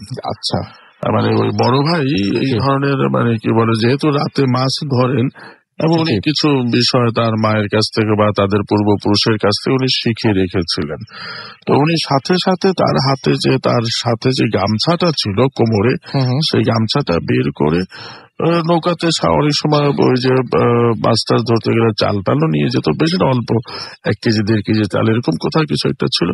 উনি সাথে সাথে কয়েকটা চাল কিছু মন্ত্রতন্ত্র পড়ে গামছার এক কোনায় বেঁধে ফেলে দিচ্ছেন। বেঁধে ফেলেছেন তখন ওই যে ছোট ভাইকে যে ফেলে দিয়ে যে জিন বা ভূত যে নৌকাতে উঠেছে সে তখন নার্ভাস হয়ে বলে যে তুই আমাকে ছেড়ে দে। তখন বড় ভাই বলছেন যে আমি তোমাকে ছাড়তে পারবো না, কারণ মাকে আমি কোনো জবাব দিতে পারবো না, কারণ তুমি আমার ভাইটাকে শেষ করে দিয়েছো। তো এটা বলার পরে বলছে তুই আমাকে ছাড়বি না? বললো না আমি ছাড়বো না। বলছে আজকে আর মাছ পাইবো না, চলো বাড়িতে চলে যাই। চলে গেছে, গিয়ে তার মাকে ইয়েটি করে মা জেগে উঠেছে, ভাইদেরকে রিসিভ করেছে, 2 ভাইকে রিসিভ করেছে, থাকা খাওয়ার ব্যবস্থা আগেই মা রেডি ছিল যে ওরা রাত্রে আসবে, ভোর রাত্রে মাছ মেরে চলে আসবে, কিন্তু অন্যদিনের চেয়ে আজকে একটু তাড়াতাড়ি চলে আসছে। মা জিজ্ঞাসা করছে যে কি ব্যাপার আজকে এত তাড়াতাড়ি চলে আসলা, তো চলে আসলি কি ব্যাপার? বললো না শরীর ভালো লাগছে না, তাছাড়া মাছ পাওয়া যাচ্ছে না, চলে আসছে। বড় ভাই জবাব দিল।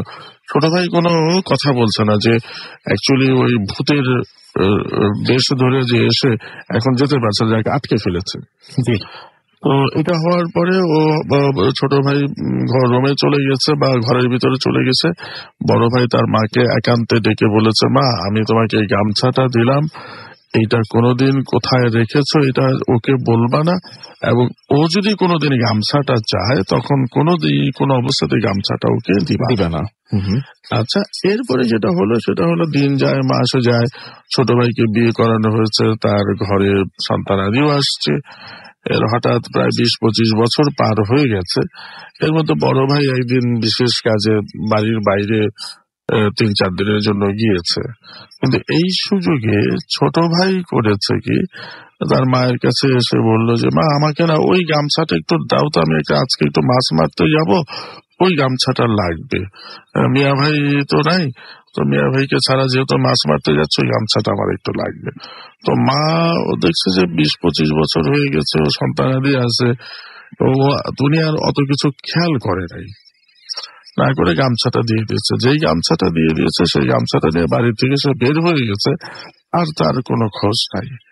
3 দিন পরে তার বড় ভাই ফেরত আসছে, এসে মা ফেরত আসার পরপরই মা আগেই গিয়ে বলেছে যে শোন, এই যে তোর ছোট ভাই যে এই যে চলে গেছে আর তো কোনো খবর পাচ্ছি না। তো বললো যে কিভাবে গেছে? বললো যে আমাকে এরকম বললো গামছাটা দিতে, মাছ ধরতে যাবে, যেহেতু তুই বাড়িতে নেই এই জন্য গামছাটা থাকলে ওর জন্য সুবিধা হয়। তো বললো যে মা, তখন বড় ভাই চিৎকার দিয়ে ওঠে, বললো যে মা তুমি কি করেছে, তো সর্বনাশ করে ফেলছে। বললো যে কেন? তখন সবিস্তারে সব ঘটনা খুলে বললো যে ওই দিন ওইভাবে আমরা মাছ মারতে যাই, ছোট ভাইকে নদীতে ফেলে দিয়ে ভূত বা জিন যাই হোক সে ওই ছোট ভাইয়ের মানে বেশ ধরে আমাকে মানে কি বলে মারতে আসার আগে আমি ওকে বুঝে ফেলি এবং ওকে আমি আটকে ফেলি, এবং তোমাকে আমি সেই গামছাটা রাখতে দিই, এবং এই ঘটনা। তারপরে যাক এটার সবাই এটা নিয়ে মানে বাড়িতে কান্নাকাটি, অনেক হইচই, অনেক কিছু। পরবর্তীতে যেটা আমরা আমার দাদির মুখে শুনলাম, দাদিকে বললাম যে দাদি ওই ভূতের বাচ্চা টাচ্চাগুলি কোথায় আছে? বললো ওরা ওইভাবেই আছে, ওইভাবে বড় হয়েছে, ওদেরকে সবাই ভূতের বাচ্চা বলে। এবং তার ছোট ভাই বিয়ে করার পরে তাদের 2টা ছেলে সন্তান হয়েছিল, তো তাদেরকে সবাই ভূতের ছেলে হিসাবে জানে, এবং তার মিসেস অনেকদিন বেঁচে ছিল, তাদেরকেও ভূতের মিসেস বলতো, এবং ওটা নামই হয়ে গেছিল যে ভূতের বাড়ি। আচ্ছা, এখনো সেই বাড়িটি আছে। সবচেয়ে মজার বিষয় হচ্ছে যে বাড়িটি এখন আছে, ভূতের বাড়ি। আচ্ছা। মানে আমাদের পার্শ্ববর্তী গ্রাম নাম পাঁচচর, শিবচর উপজেলায়, ওটা ভূতের বাড়ি হিসাবে সবাই জানে। যদিও ঘটনাটি প্রায় আজ থেকে 80-90 বছর আগের ঘটনা, কিন্তু বংশ পরম্পরায় তাদেরকে সবাই ভূতের বাড়ি হিসাবে বলে। আমি হচ্ছে এই ধরনের অতি প্রাকৃত ঘটনা তখন ছোটবেলায় তো খুব ভালো লাগতো, দাদির মুখে শুনতাম। পরবর্তীতে যখন আমরা নিজেরা বড় হলাম এবং অনেক কিছু ধর্মীয় রীতিনীতি চর্চা করলাম, যেটাতে আমরা একটা বিষয় উপলব্ধি করতে পারি যে জিন আছে, বা যেটার মধ্যে ভালো মন্দ, যেটা খারাপ সেটাই শয়তানের রূপ ধারণ করে বা মানুষের ক্ষতি করে, আর যেটা ভালো সেটা তারা বিভিন্ন মসজিদে বা মাদ্রাসায় থাকে এবং মানুষের ক্ষতি করে না। Okay, thank you so much. Thank you অনেক ধন্যবাদ। আমরা ছোট্ট একটা বিজ্ঞাপন বেরোতে যাবো, তারপরে আবারও ফিরে আসবো। অ্যান্ড সেই পর্যন্ত আশা করছি আপনারা সবাই আমাদের সঙ্গে থাকবেন। স্টে টিউনড, রেডিও ফুর্তি, অ্যান্ড ডোন্ট স্টপ দ্য ফুর্তি। Bhoot FM. The night comes alive with Gramophone.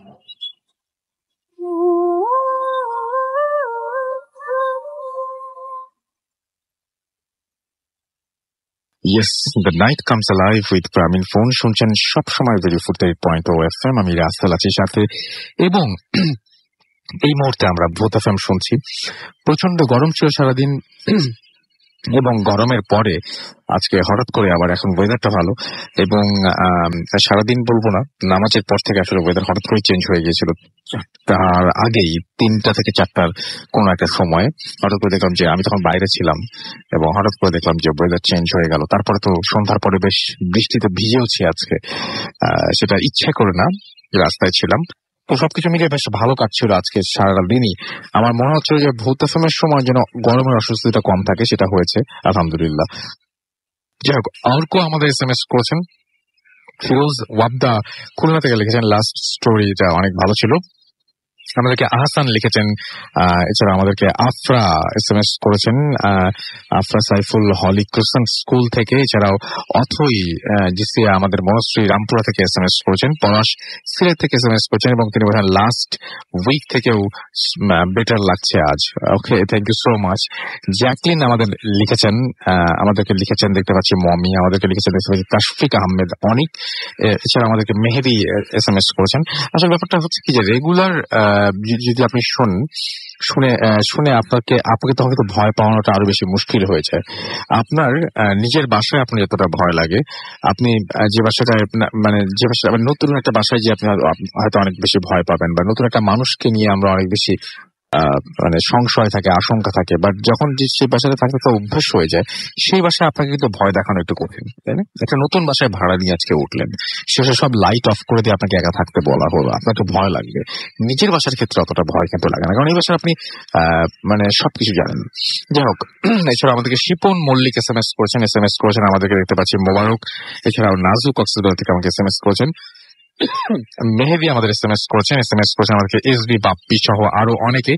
আমরা চলে যাব এখন সরাসরি ঘটনায়, এবং আমাদের সঙ্গে আমাদের এখানে উপস্থিত হয়েছেন একজন মানুষ, নতুন একজন অতিথি, এবং তার সাথে আমরা কথা বলবো। আপনার নামটা প্লিজ একটু বলবেন, আপনি কোথা থেকে এসেছেন, তারপরে আমরা যাব আপনার ঘটনায়। Hello everyone, it's good to be back. আমি হচ্ছে সুদীপ্ত, এসেছি নিকুঞ্জ খিলক্ষেত থেকে। আচ্ছা, thank you. So basically Rasel ভাই, আজকে এটা একটা মেডিকেলের ঘটনা। সো আমার ফ্রেন্ড অসীম তার কাছ থেকে এটা কালেক্ট করা। সো ঘটনা হচ্ছে এটা যে সব মেডিকেলের বেশিরভাগই অ্যানাটমি ক্লাসের পাশে আপনার মক রুম থাকে। তো প্রতিদিনকার মতো অ্যানাটমি ক্লাস শেষে যখন স্টুডেন্ট সব চলে যায়, তো ওই ক্লাসরুমের যে কেয়ারটেকার, উনি আবার ওই মর্গেরও কেয়ারটেকার। তো ওনার দায়িত্ব থাকে যে লাশগুলো ক্লাসরুমে ইনস্ট্রুমেন্টাল ইউজ করা হয়, সেগুলা ক্লাস শেষ হলে আবার মর্গের ফ্রিজিং রুমে ঢুকিয়ে রাখা। তো এটা হচ্ছে তার নিয়মিত দায়িত্ব, সে এগুলা করে অভ্যস্ত। তো যেদিনকার ঘটনা সেদিন দুর্ভাগ্যবশত সে ভুলে যায় যে ক্লাসের শেষে এগুলো আবার মর্গে ওই ফ্রিজিং রুমে ভরে রাখতে। তো তার যখন মনে হয় তখন রাত অলরেডি 11:30 বেজে গেছে। তো এই সময়ে সে আবার সে যেখানে থাকতো সেখান থেকে আবার মেডিকেলে আসে। তো মেডিকেলে আসার পরে ওই দিন আবার প্রচন্ড ঝড় বৃষ্টি ছিল। তো যে কারণে দেখা গেছে যে ক্লাসের পরে স্টুডেন্টসরা যারা চলে গিয়েছিল তারা আর জানালা দরজাগুলো খোলা রেখেই চলে গিয়েছিল। তো দেখা গেছে যে বৃষ্টির ফলে পুরো ক্লাসরুমে একদম পানি জমে অনেক ভরে গিয়েছিল। সো এই মর্গের বর্ণনা একটু দেওয়া লাগবে। তো এটা ছিল মানে 2টা গেট। সো একটা গেট ছিল আপনার থাই গ্লাসের গ্লাস কভার্ড, আর একটা ছিল কেচি গেট। সো থাই গ্লাসের গেট যেটা ছিল এটা বেশিরভাগ সময় বন্ধই থাকতো, আর কেচি গেটটাই সবাই ইউজ করতো। তো উনি ক্লাসরুম থেকে 3টা লাশ এগুলো স্ট্রেচারে করে নিয়ে একদম মর্গে চলে গেলেন। মর্গের ভেতরে উনি যখন ওই ফ্রিজিং ড্রয়ারে রেখে এগুলাকে লক করে যখন আসছেন, তখন উনি একটা মানে চাপা আর্তনাদ শুনতে পান। এই আর্তনাদটা একদম আমি যদি মনে করেন আমার মুখ চাপা দিয়ে ধরে রাখি এবং কেউ যখন মানে চিৎকার করার চেষ্টা করে ওরকম একটা আর্তনাদ। সো এটা শোনার পরে ও 2-3 সেকেন্ডের জন্য একটু থামে। থামার পরে ও পিছনে তাকায় দেখে যে ওই ড্রয়ারগুলো দিয়ে সাকেলে ও ভাইব্রেশন বুঝতে পারছে, ড্রয়ারগুলো কাঁপছে। তো এটা ও দেখে কোন রকম মর্গ থেকে বের হয়ে আপনার দরজা লক করে, যেটা কেচি গেট। তো কেচি গেটের ওই পারে তো দেখাই যায়। ও যখন ক্রস করছিল তখন দেখে যে আর্তনাদের সাউন্ড আরো একটা না 2টা-3টা একাধিক মানুষ এরকম সাউন্ড করছে, মানে মানুষের সাউন্ডই আর কি সাউন্ড হচ্ছে। তো ও প্রচন্ড ভয় পেয়ে যায়। ও চলে আসতে যাবে, এই সময় ওই থাই গ্লাসের গেটটা ক্রস করা লাগে। তো যখন এই থাই গ্লাসের গেটটার পাশে দিয়ে যাচ্ছিলেন, উনি শুনতে পান যে এই গ্লাস দুপ সাউন্ড, মানে ওই পাশ থেকে কেউ একজন মানে গ্লাসের দরজায় বাড়ি দিচ্ছে, আঘাত করছে। তো আসলে এইটা কোয়াইট ইম্পসিবল যে রাত্রেবেলা মর্গের ভেতর কেউই নাই, এটা তারা মানে বাড়ি দিচ্ছে কেউ। সো উনি কি করে, ইনস্ট্যান্টলি মানে ফেইন্ট না হয়ে ওনার 2 আরো কলিগকে ফোন দেয়। ওনার 2 কলিগ তারপরে আসে। তারপর তিনজনই এক্সপিরিয়েন্স করেছিল যে তারপর 3জন ওরা দেখার জন্য ঢোকে যে কি হচ্ছে আসলে, প্রচন্ড সাউন্ড, ধূপধাপ সাউন্ড, আর্তনাদ। তো ওনারা কেজি গেট খোলে, আবার যখন ঢুকে, এই পার্টটা ইন্টারেস্টিং আছে ভাই। ওই রুমে টোটাল ড্রয়ার ছিল 6টা। তো 6টার মধ্যে 6টা লাশ। তো লাশ 4টা হচ্ছে আপনার বাইরে, এবং এগুলো হচ্ছে একটা দরজার সামনে, একটা হচ্ছে টেবিলের উপর, মানে ছড়িয়ে ছিটিয়ে আছে, যেটা কখনো পসিবল না। মর্গে রাত্রেবেলা রাত তখন 12টা-1টা দিয়ে কেউই থাকে না। এটা দেখার পরে যিনি মানে দায়িত্বরত ছিলেন, যিনি যাকে মানে ফোন দিয়ে যাদের এনেছিলেন, তিনি প্রচন্ড ভয় পান। তিনি তখন ওদিকে মানে ফেইন্ট না হলে প্রচন্ড ভয়ে তার হাত পা কাঁপা শুরু করে। সো তারা সবাই লাশগুলোকে আবার যার যার নির্দিষ্ট ড্রয়ারে রেখে লক করে চলে আসেন। তো ওই দিন সারাদিনই তার প্রচন্ড শরীর খারাপ থাকে। পরের দিন তার প্রচন্ড জ্বর চলে আসে। তো এই জ্বরের মধ্যে তিনি একবার 3 ঘন্টার জন্য মানে কোমাতে চলে গিয়েছিলেন। আচ্ছা। তো এই কোমাতে থাকা অবস্থায় তার যখন মানে জ্ঞান ফেরে, তখন ডাক্তাররা জিজ্ঞেস করে যে তুমি মানে এই 3 ঘন্টা তো তুমি কোমায় চলে গিয়েছিলে, তো তখন তুমি কি কোনো, তো আবার ডাক্তারদের বলে যে আমার রাসেল ভাই ডাক্তারদের বলে যে আমার খুব ব্যাড একটা ফিলিং হয়েছিল, আমি স্বপ্ন দেখেছি কিছু, যে ওই লাশের হয়তো তার যার লাশ ছিল তারাই হয়তো তাকে হয়তো স্বপ্নে দেখিয়েছে যে ওই যে ক্লাসরুমে বললাম না যে খুলে রেখে চলে গিয়েছিল সে, আর এগুলো আনতে মনে নেই। তো যে ব্যক্তির লাশ, সে হয়তো একটু নাখোশ হয়েছিল যে ইউজ করার পরও কেন আমাকে মানে আমার সৎ ব্যবহারটা করা হলো না, বৃষ্টিতে পানি পড়েছে, আমার কেয়ারটেকটা ভালোভাবে হয়নি। তো এইসব তার স্বপ্নে কেউ একজন এসে বলেছে। তারপর থেকে তার অনেক মানে নিজেকেও দোষী লাগে, এবং সে এই চাকরিটা ছেড়ে এখন মানে অন্য চাকরিতে চলে গেছে। থ্যাংক ইউ ভেরি মাচ আপনার ঘটনার জন্য। আমরা তারপরে আবার আপনার কাছে ফিরে আসবো। আমরা তারপরে সেকেন্ড ঘটনা যাব। আপনার একটু ছোট করে শুনবো আমরা, যেহেতু সময় খুব কম। আমরা পরবর্তী ঘটনা যাচ্ছি। আমাদের আরো একজন লিসেনার যিনি প্রথমে ঘটনা শুনেছিলেন, তার নামটা, আপনার নামটা প্লিজ একটু বলবেন, তারপর আমরা ঘটনায় যাব। কারিম সমুদ্র। আরেকবার বলবেন। হাই লিসেনার্স, আমি নাফিউল কারিম সমুদ্র। আপনার ঘটনায় আমি যে স্টোরিটা বলবো সেটা হচ্ছে হলো একটা আরবান লেজেন্ড কেম ট্রু। মানে স্টোরিটা প্রথমে শুরুর দিক দিয়ে একটা আরবান লেজেন্ড হিসেবে ধরা হতো। এটাও ফরিদপুর একটি ঘটনা, এবং ঘটনাটা আমি যেটা জানি 2টা ঘটনা, এই 2টা ঘটনা ওকে। এই ঘটনাটা আমার মামার সাথে ঘটা। আমার মামা জাস্ট বর্ন হয়েছে 84-85 সালের দিকে।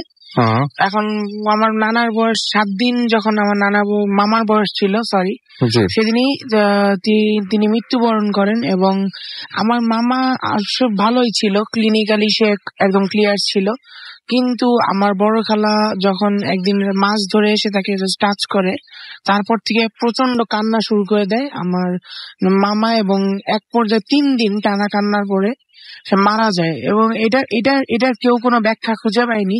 কিন্তু তখন একটা মানে সারা আশেপাশে এলাকায় একটাই কথা ছিল যে কিছু একটা আসে এবং বাচ্চাদের মেরে ফেলে বা উঠিয়ে নিয়ে যায়, এবং তার যে একটা আসলো তার একটা সিম্বল, সেই সিম্বল হিসেবে সেই বাচ্চার একটা কাঠের পাপেট সেখানে তার বিছানায় রেখে যায়।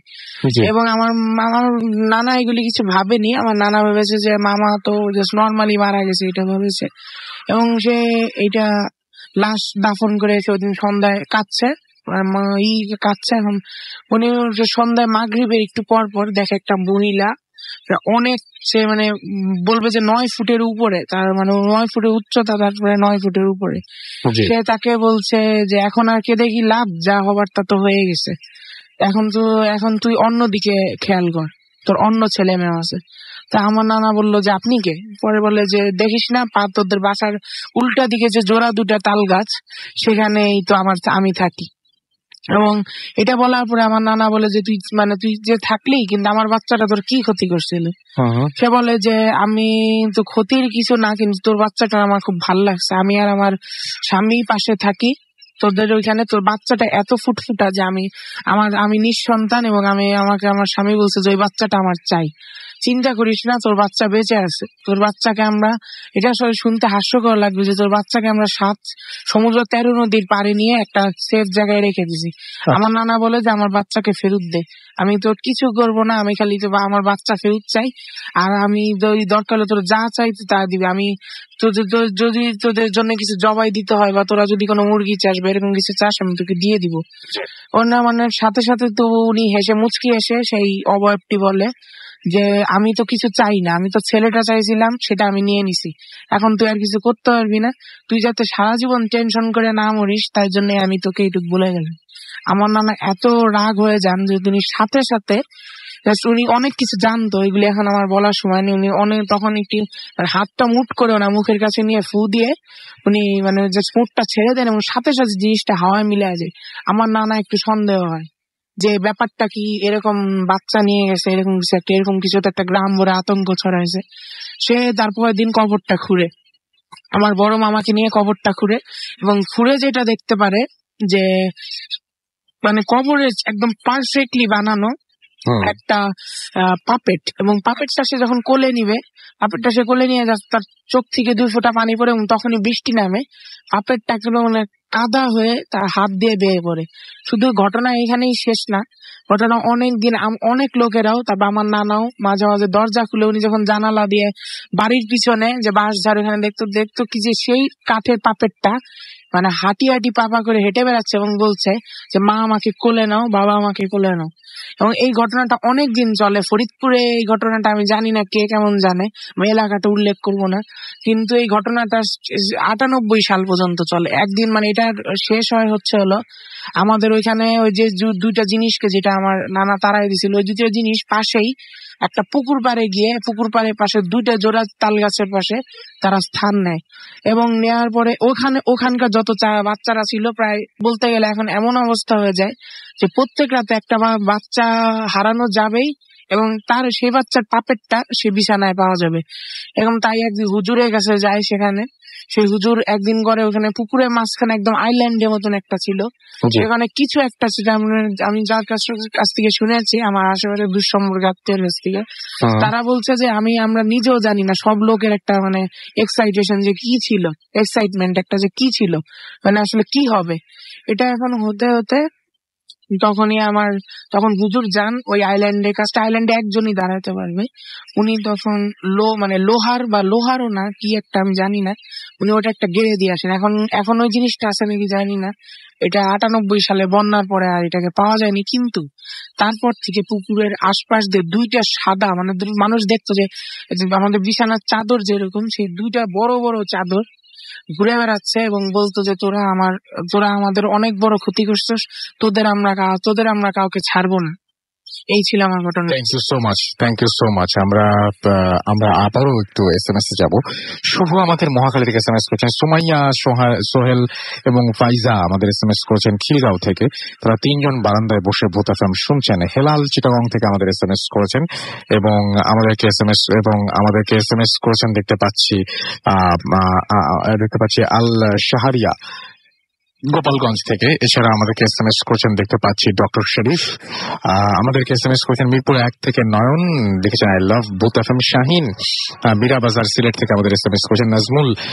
ঢাকা মেডিকেল কলেজ থেকে আমাদের SMS করেছেন। খুলনা থেকে SMS করেছেন শিশির তাসনিম। এছাড়া অপু কর্মকার আমাদেরকে SMS করেছেন। তুহিন সিলেট থেকে SMS করেছেন। আশরাফ সিলেট থেকে SMS করেছেন। আশিক আনসারি ও মেহেদি চাঁপাইনবাবগঞ্জ থেকে আমাদের SMS করেছেন। এছাড়া আমাদেরকে SMS করেছেন সুমাইয়া, আমাদেরকে SMS করেছেন দেখতে পাচ্ছি আরো অনেকেই। তো আমরা এখন আবারও পরবর্তীতে আরেকটা ঘটনায় চলে যাব, তবে তার একটা ছোট্ট বিরতি নেব। বিরতির পরে আবারও ফিরে আসবো, তাহলে একটানা আমরা শেষ করতে পারবো। সো বিরতির পরে আবারও ফিরে আসছি, সেই পর্যন্ত আশা করছি আমাদের সঙ্গে থাকবেন। স্টে টিউন টু রেডিও ফুর্তি এন্ড ডোন্ট স্টপ দ্য ফুর্তি। Booth FM, the night comes alive with Gramophone.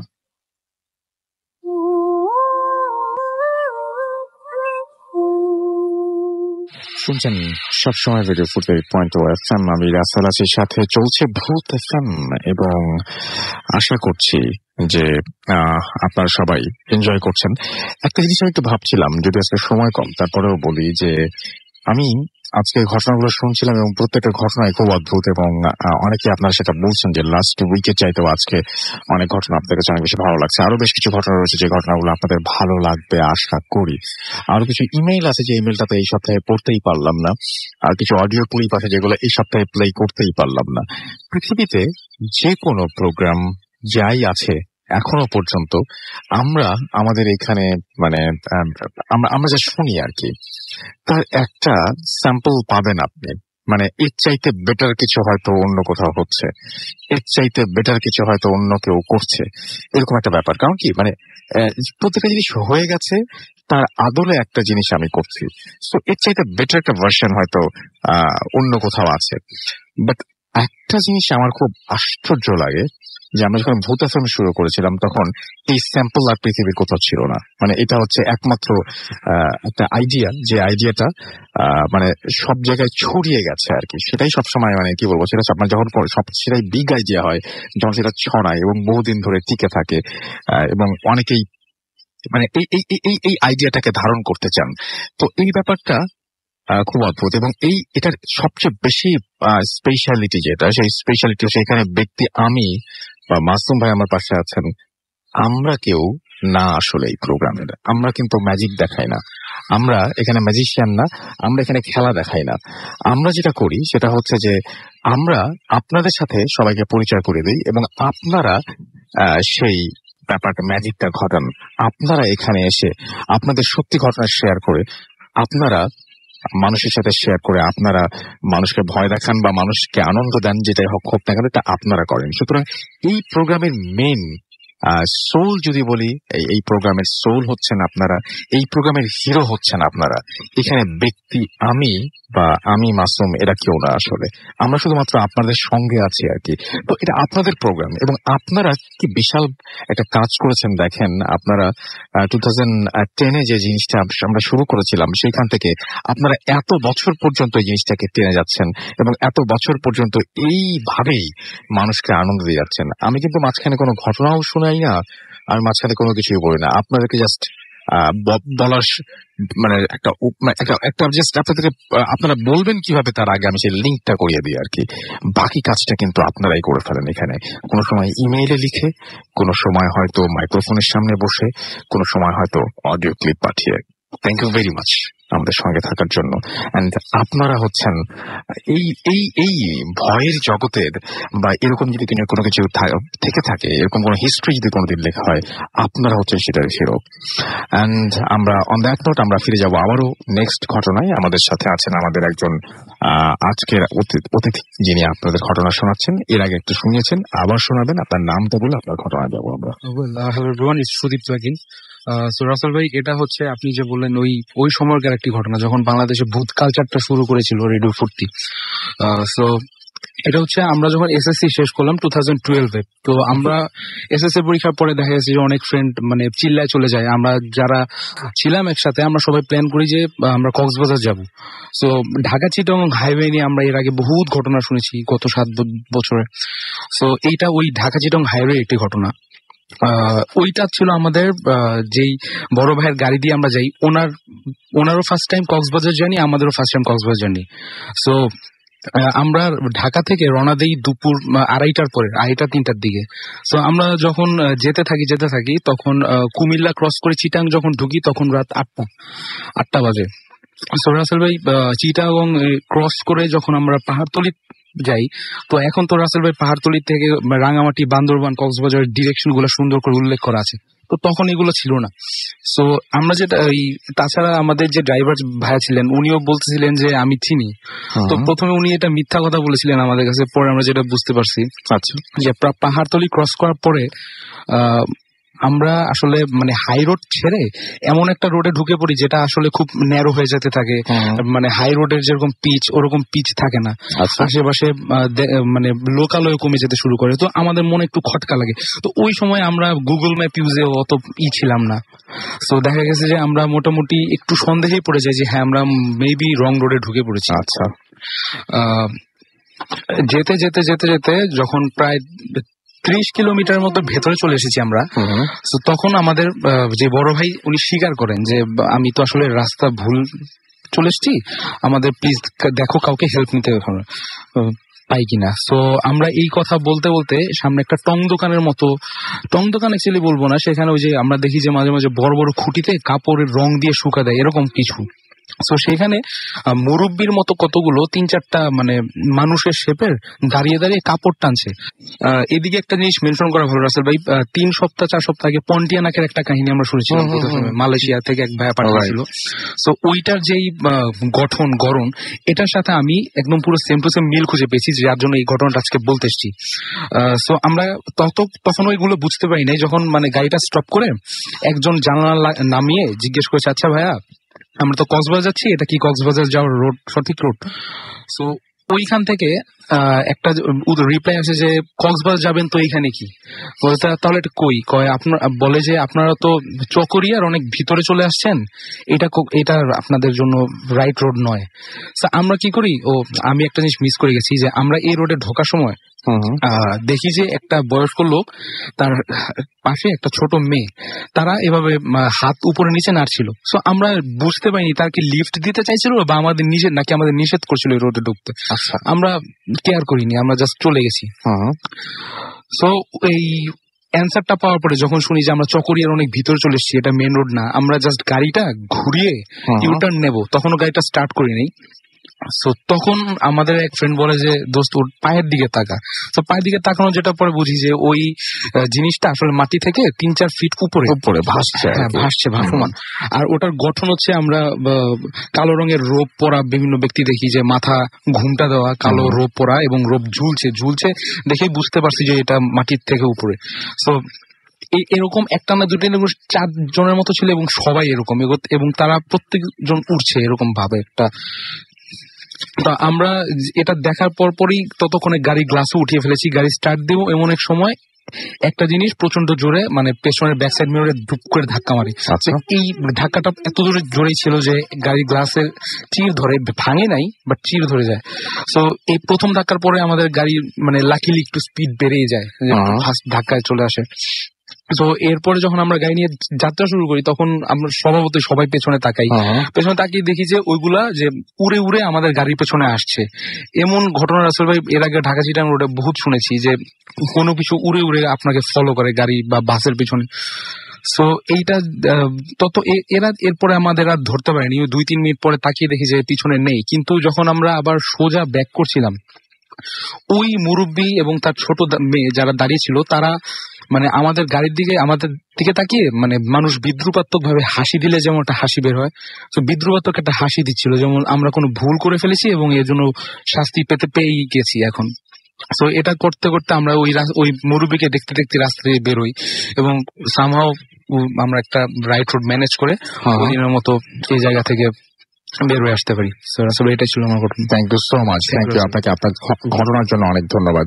আমরা দেখতে পাচ্ছি আমাদের এখানে অনেকেই এখানে আমাদের সঙ্গে আছেন এবং অনেকেই লিখছেন আমাদেরকে। আমাদের সঙ্গে আছেন এমডি নাইমুল ইসলাম আশা, আমাদের সঙ্গে আছেন সলিম মিয়া, এবং আমাদের সঙ্গে আছেন, তিনি সৌদি আরব থেকে শুনছেন। থ্যাংক ইউ ভেরি মাচ আমাদের সঙ্গে থাকার জন্য। এছাড়াও আমি দেখতে পাচ্ছি যে কুয়েত থেকে শুনছেন আশরাফুল। এছাড়াও আমাদের সঙ্গে আছেন মঈন আহমেদ আমাদের সঙ্গে আছেন। আমাদের সঙ্গে আছেন দেখতে পাচ্ছি হিশাম বিন নিজাম। এছাড়াও ইশরাফুল খন্দকার আমাদের সঙ্গে আছেন। আমাদের সঙ্গে আছেন দেখতে পাচ্ছি মাফিউল হাসান। এছাড়াও শাহরিয়ার হোসেন আমাদের সঙ্গে আছেন। আসিফুজ্জামান সোহাগ আমাদের সঙ্গে আছেন। তামিম চৌধুরী আমাদের সঙ্গে আছেন। আমাদের সঙ্গে আছেন এমডি নাইমুল ইসলাম আশা। এছাড়াও আমাদের সঙ্গে আছেন তানজিল, ইউসুফ পারভেজ আমাদের সঙ্গে আছেন। আমাদের সঙ্গে আছেন আসিফুজ্জামান সোহাগ, তারা শুনছেন, ছবি আপলোড করেছেন। কৃষ্ণা প্রেম আমাদের সঙ্গে আছেন। আমাদের সঙ্গে আছেন দেখতে পাচ্ছি রবিন হোসেন। এছাড়া আমাদের এবং কৃষ্ণা প্রেম ইন্ডিয়া থেকে তিনি বলছেন অন দ্য ওয়ে। তিনি ইন্ডিয়া থেকে শুনছেন তিনি। ওকে, ইন্ডিয়া থেকে যাচ্ছেন বা এরকম কিছু একটা তিনি লিখে বোঝানোর চেষ্টা করছেন। আবু রাহান রাজশাহী থেকে শুনছেন। আমাদের সঙ্গে আছেন কামরুল হাসান। আমাদের সঙ্গে আছেন আল বিদা ইমরুল কায়েস আমাদের সঙ্গে আছেন, এবং তিনি বলছেন আজকে বেশ ভয় লাগছে। থ্যাংক ইউ ভেরি মাচ আমাদের সঙ্গে থাকার জন্য। শফিউল্লাহ সাগর আমাদের সঙ্গে আছেন। আমাদের সঙ্গে আছেন সাইমুন তাজুল খান। এছাড়াও শাফওয়ান সামি আমাদের সঙ্গে আছেন। অ্যাপ দিয়ে শুনছেন তিনি এই মুহূর্তে আমাদেরকে। আমাদের রেডিও ফুর্তি যে পেজটা, সেই পেজে দেখতে পাচ্ছি আমাদের সঙ্গে আছেন আফরোজা মায়া, এবং আমাদের সঙ্গে আছেন দেখতে পাচ্ছি জান্নাতুল পিয়াস, ধানমন্ডি থেকে শুনছেন তিনি, এবং আমাদের সাথে আছেন দেখতে পাচ্ছি অমিত হাসান, ইন্ডিয়া থেকে শুনছেন, অ্যাপ দিয়ে শুনছেন। Thank you very much. Moinuddin আমাদের রোজ আমাদের সঙ্গে আছেন, বরিশাল থেকে শুনছেন তিনি। আমাদের সঙ্গে আছেন মারুফ ইসলাম শান্ত, শাহ মমি শাহ আমাদের সঙ্গে আছেন। রনক প্রাপ্তি আমাদের সঙ্গে আছেন। আমাদের সঙ্গে আছেন দেখতে পাচ্ছি রবিউল ইসলাম আমাদের সঙ্গে, এমডি রেজাউল ইসলাম আমাদের সঙ্গে আছেন, খায়রুল আলম আমাদের সঙ্গে আছেন। আমাদের সঙ্গে আছেন দেখতে পাচ্ছি তন্ময় শিকদার, ফাহিম রেজা আমাদের সঙ্গে আছেন, অজানা উদ্দেশ্য আমাদের সঙ্গে আছেন। আমাদের সঙ্গে আছেন শাহরিয়ার শিহাব, আমাদের সঙ্গে আছেন রুকনুজ্জামান রাজ সহ আরো অনেকে। আমাদের পেজে যারা থাকেন না কেন, তারাই আমি রিকোয়েস্ট করবো যে অন্য কাউকে নিয়ে বা অন্য কোনো কিছু নিয়ে, কোনো প্রোগ্রাম বা কিছু নিয়ে আপনারা খারাপ কিছু লিখবেন না প্লিজ। এটা আমাদের অনুরোধ, প্লিজ, এটা আমাদের অনুরোধ, এবং আশা করছি যে সেটা আপনারা রাখবেন আমাদের এই অনুরোধটা। আমরা চলে যাবো আমাদের লাস্ট অতিথির কাছে, এবং তার কাছ থেকে আমরা ঘটনা শুনবো। আপনার নামটা প্লিজ একটু বলবেন, এবং তারপর আপনার ঘটনায় যাবো আমরা। হ্যালো লিসনার্স, আমি মোহাম্মদ ফজলে রাব্বি শিমুল। আমি খিলক্ষেত থেকে এসেছি, বর্তমানে ঢাকা আইবিতে পড়াশোনা করতেছি, বিবিএ তে। ওকে। তো ভাই, ঘটনাটা ঘটে আজ থেকে প্রায় কয়েক বছর আগে। তখন আমার এইচএসসি পরীক্ষা সামনে ছিল। তো এর আগে আমি এটা একটা ম্যাচ সংক্রান্ত ঘটনা। তো আমার কিছু ফ্রেন্ড সার্কেলের সাথে আমি গন্ডগোল করে নতুন একটা ম্যাচে উঠি। ম্যাচে উঠি। তো ওখানে ওঠার পর 15 দিন খুব ভালোভাবে ছিলাম। তো 15 দিন পর, তো আমি বলে রাখা ভালো, আমি প্রচুর পরিমাণে স্মোক করতাম। তো প্রতিদিনের মতো আমি সেদিন এক প্যাকেট সিগারেট নিয়ে রুমে যাই। তো যাওয়ার পরে তো হঠাৎ পড়াশোনা করতেছি রাতের বেলা। তো হঠাৎ করে রুমের মধ্যে একটা বিশ্রী বাজে গন্ধ, ব্যাপক টাইপের। তো আমি গন্ধটা এমন অবস্থা বলে বোঝাতে পারবো না, মনে হচ্ছে বমি চলে আসবে। তো উঠতে গেলে তো উঠতে পারতেছি না, গোটা হাত পা অবশ হয়ে আসতেছে, মনে হচ্ছে কি আমাকে চাপায় রাখছে, শরীরটা প্রচন্ড গরম। তো হাতের কাছে লাইটার থাকার কারণে আমি লাইটারটা জ্বালাম। তখন মনে হলো যে খুব ফ্রিলি অনুভব করতেছি, সঙ্গে সঙ্গে একটা সিগারেট জ্বালাম। এরপর আমি পুরোটা ফ্রি হয়ে যাই। তারপর আমি জানালাটা লেগে দিই। জানালা লেগে দেওয়ার পর 5 সেকেন্ডের মধ্যে একটা ধপ করে একটা শব্দ হলো। আমি পুরা ভয়ে আমি পিছন দিকে চলে আসি। আমি পুরো আতঙ্কের মধ্যে পড়ে যাই, মাথা কাজ করতেছিল না আসলে আমি কি করব। তো এরপর আমি কয়েল ছিল রুমের মধ্যে, কয়েল জ্বালিয়ে আমার যে মেইন গেট যেটা আছে, দরজা যেটা বের হবো, ওই দিকে ছুড়ে দিই। তারপর আমি শব্দ করলাম, কে? কোনো শব্দ নাই উপাস থেকে। আবার শব্দ হলো, মনে হচ্ছে কেউ প্রচন্ড জোরে বাড়ি দিল। তো আমি আবার বললাম যে কে? আরো কোনো শব্দ নাই। এরপর ওই দিন আবার আমার ম্যাচে কেউ ছিল না। ম্যাচটা হচ্ছে আপনার মনে করেন যে আমি একটা মিস্টেক করে গেছি। আমি যে ম্যাচে ছিলাম ওই ম্যাচে মানে যে ম্যাচের যে মালিকটা হচ্ছে একটা বয়স্ক মহিলা। তো মহিলার একটা বাচ্চা বা কোনো ছেলে মেয়ে ছিল না, শুধু একটা নাতি ছিল আর একটা কাজের মহিলা ছিল। তো আর কেউ ছিল না ওই বৃদ্ধ মহিলাটার। তো ওই দিন ম্যাচের হচ্ছে আপনার 3টা রুম, আর তো আমি সিঙ্গেল রুমে থাকতাম। তো ওই দিন আবার ম্যাচে কেউ ছিল না, আমি একা।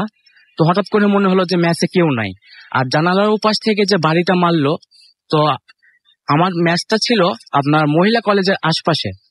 তো ওইখানে মানে আমার ম্যাচের রুমের পাশে আপনার মানে মহিলাদের ম্যাচ, মেয়েদের তার পাশে মহিলা থাকেন ওখানে, হ্যাঁ, তারপরে মানে মহিলারা থাকেন। তো পরে ভাবলাম যে এখানে জানালা দিয়ে কিছু ফ্যাসদামিও যদি করে, এখানে তো ঢুকতে পারবে না, কারণ পাশে হচ্ছে হাই সিকিউরিটি মহিলাদের ম্যাচ। তো আমি এরপর রুমের বাইরে কেউ হাঁটাহাঁটি শব্দ পাইলাম। তো আমি আর বুঝতে বাকি থাকলো না, তো আমি অনেক ভয় পেয়ে গেলাম। তো দোয়া দরুদ পড়তে থাকলাম যা আসে। তো এরপর রুমের মধ্যে বসে আছি, হঠাৎ করে মনে হচ্ছে যে বাথরুমের ট্যাপ কেউ ছাড়ার পরে আমি মনে হচ্ছে যে চারিদিকে আমি একটা সমুদ্রের মাঝখানে, এত শব্দ, মনে হচ্ছে ঢেউ খেলাচ্ছে এরকম অবস্থা। বাইরে প্রচন্ড ঝড় বৃষ্টি, মনে হচ্ছে যে মানে বেড টেড নড়তেছে। আমি মানে কি বলবো, চোখ দিয়ে আমার টপ টপ করে পানি পড়তেছে। মোবাইলের দিকে তাকিয়ে দেখি যে মোবাইলে কোনো নেটওয়ার্ক নাই। তারপরে কি হলো? খুব অসহায় হয়ে পড়লাম ওই সময়টা। তো এখন আমি কি করব? তো একটার পর আমি সিগারেট জ্বালিয়ে যাচ্ছি। তো এক পর্যায়ে আপনার মানে অনেকক্ষণ পরে এরকম শব্দ হওয়ার পরে একটা চিকন একটা ভয়েস আসলো আমার কাছে, তো আজকের মতো বেঁচে গেলি। এরপরে আজান দিল, স্বস্তি ফিরে পেলাম। তখন মনে হলো যে ভাই নতুন একটা জীবন ফিরে পেলাম। থ্যাংক ইউ সো মাচ আপনার ঘটনার জন্য। আপনাকে অনেক অনেক অনেক অনেক ধন্যবাদ।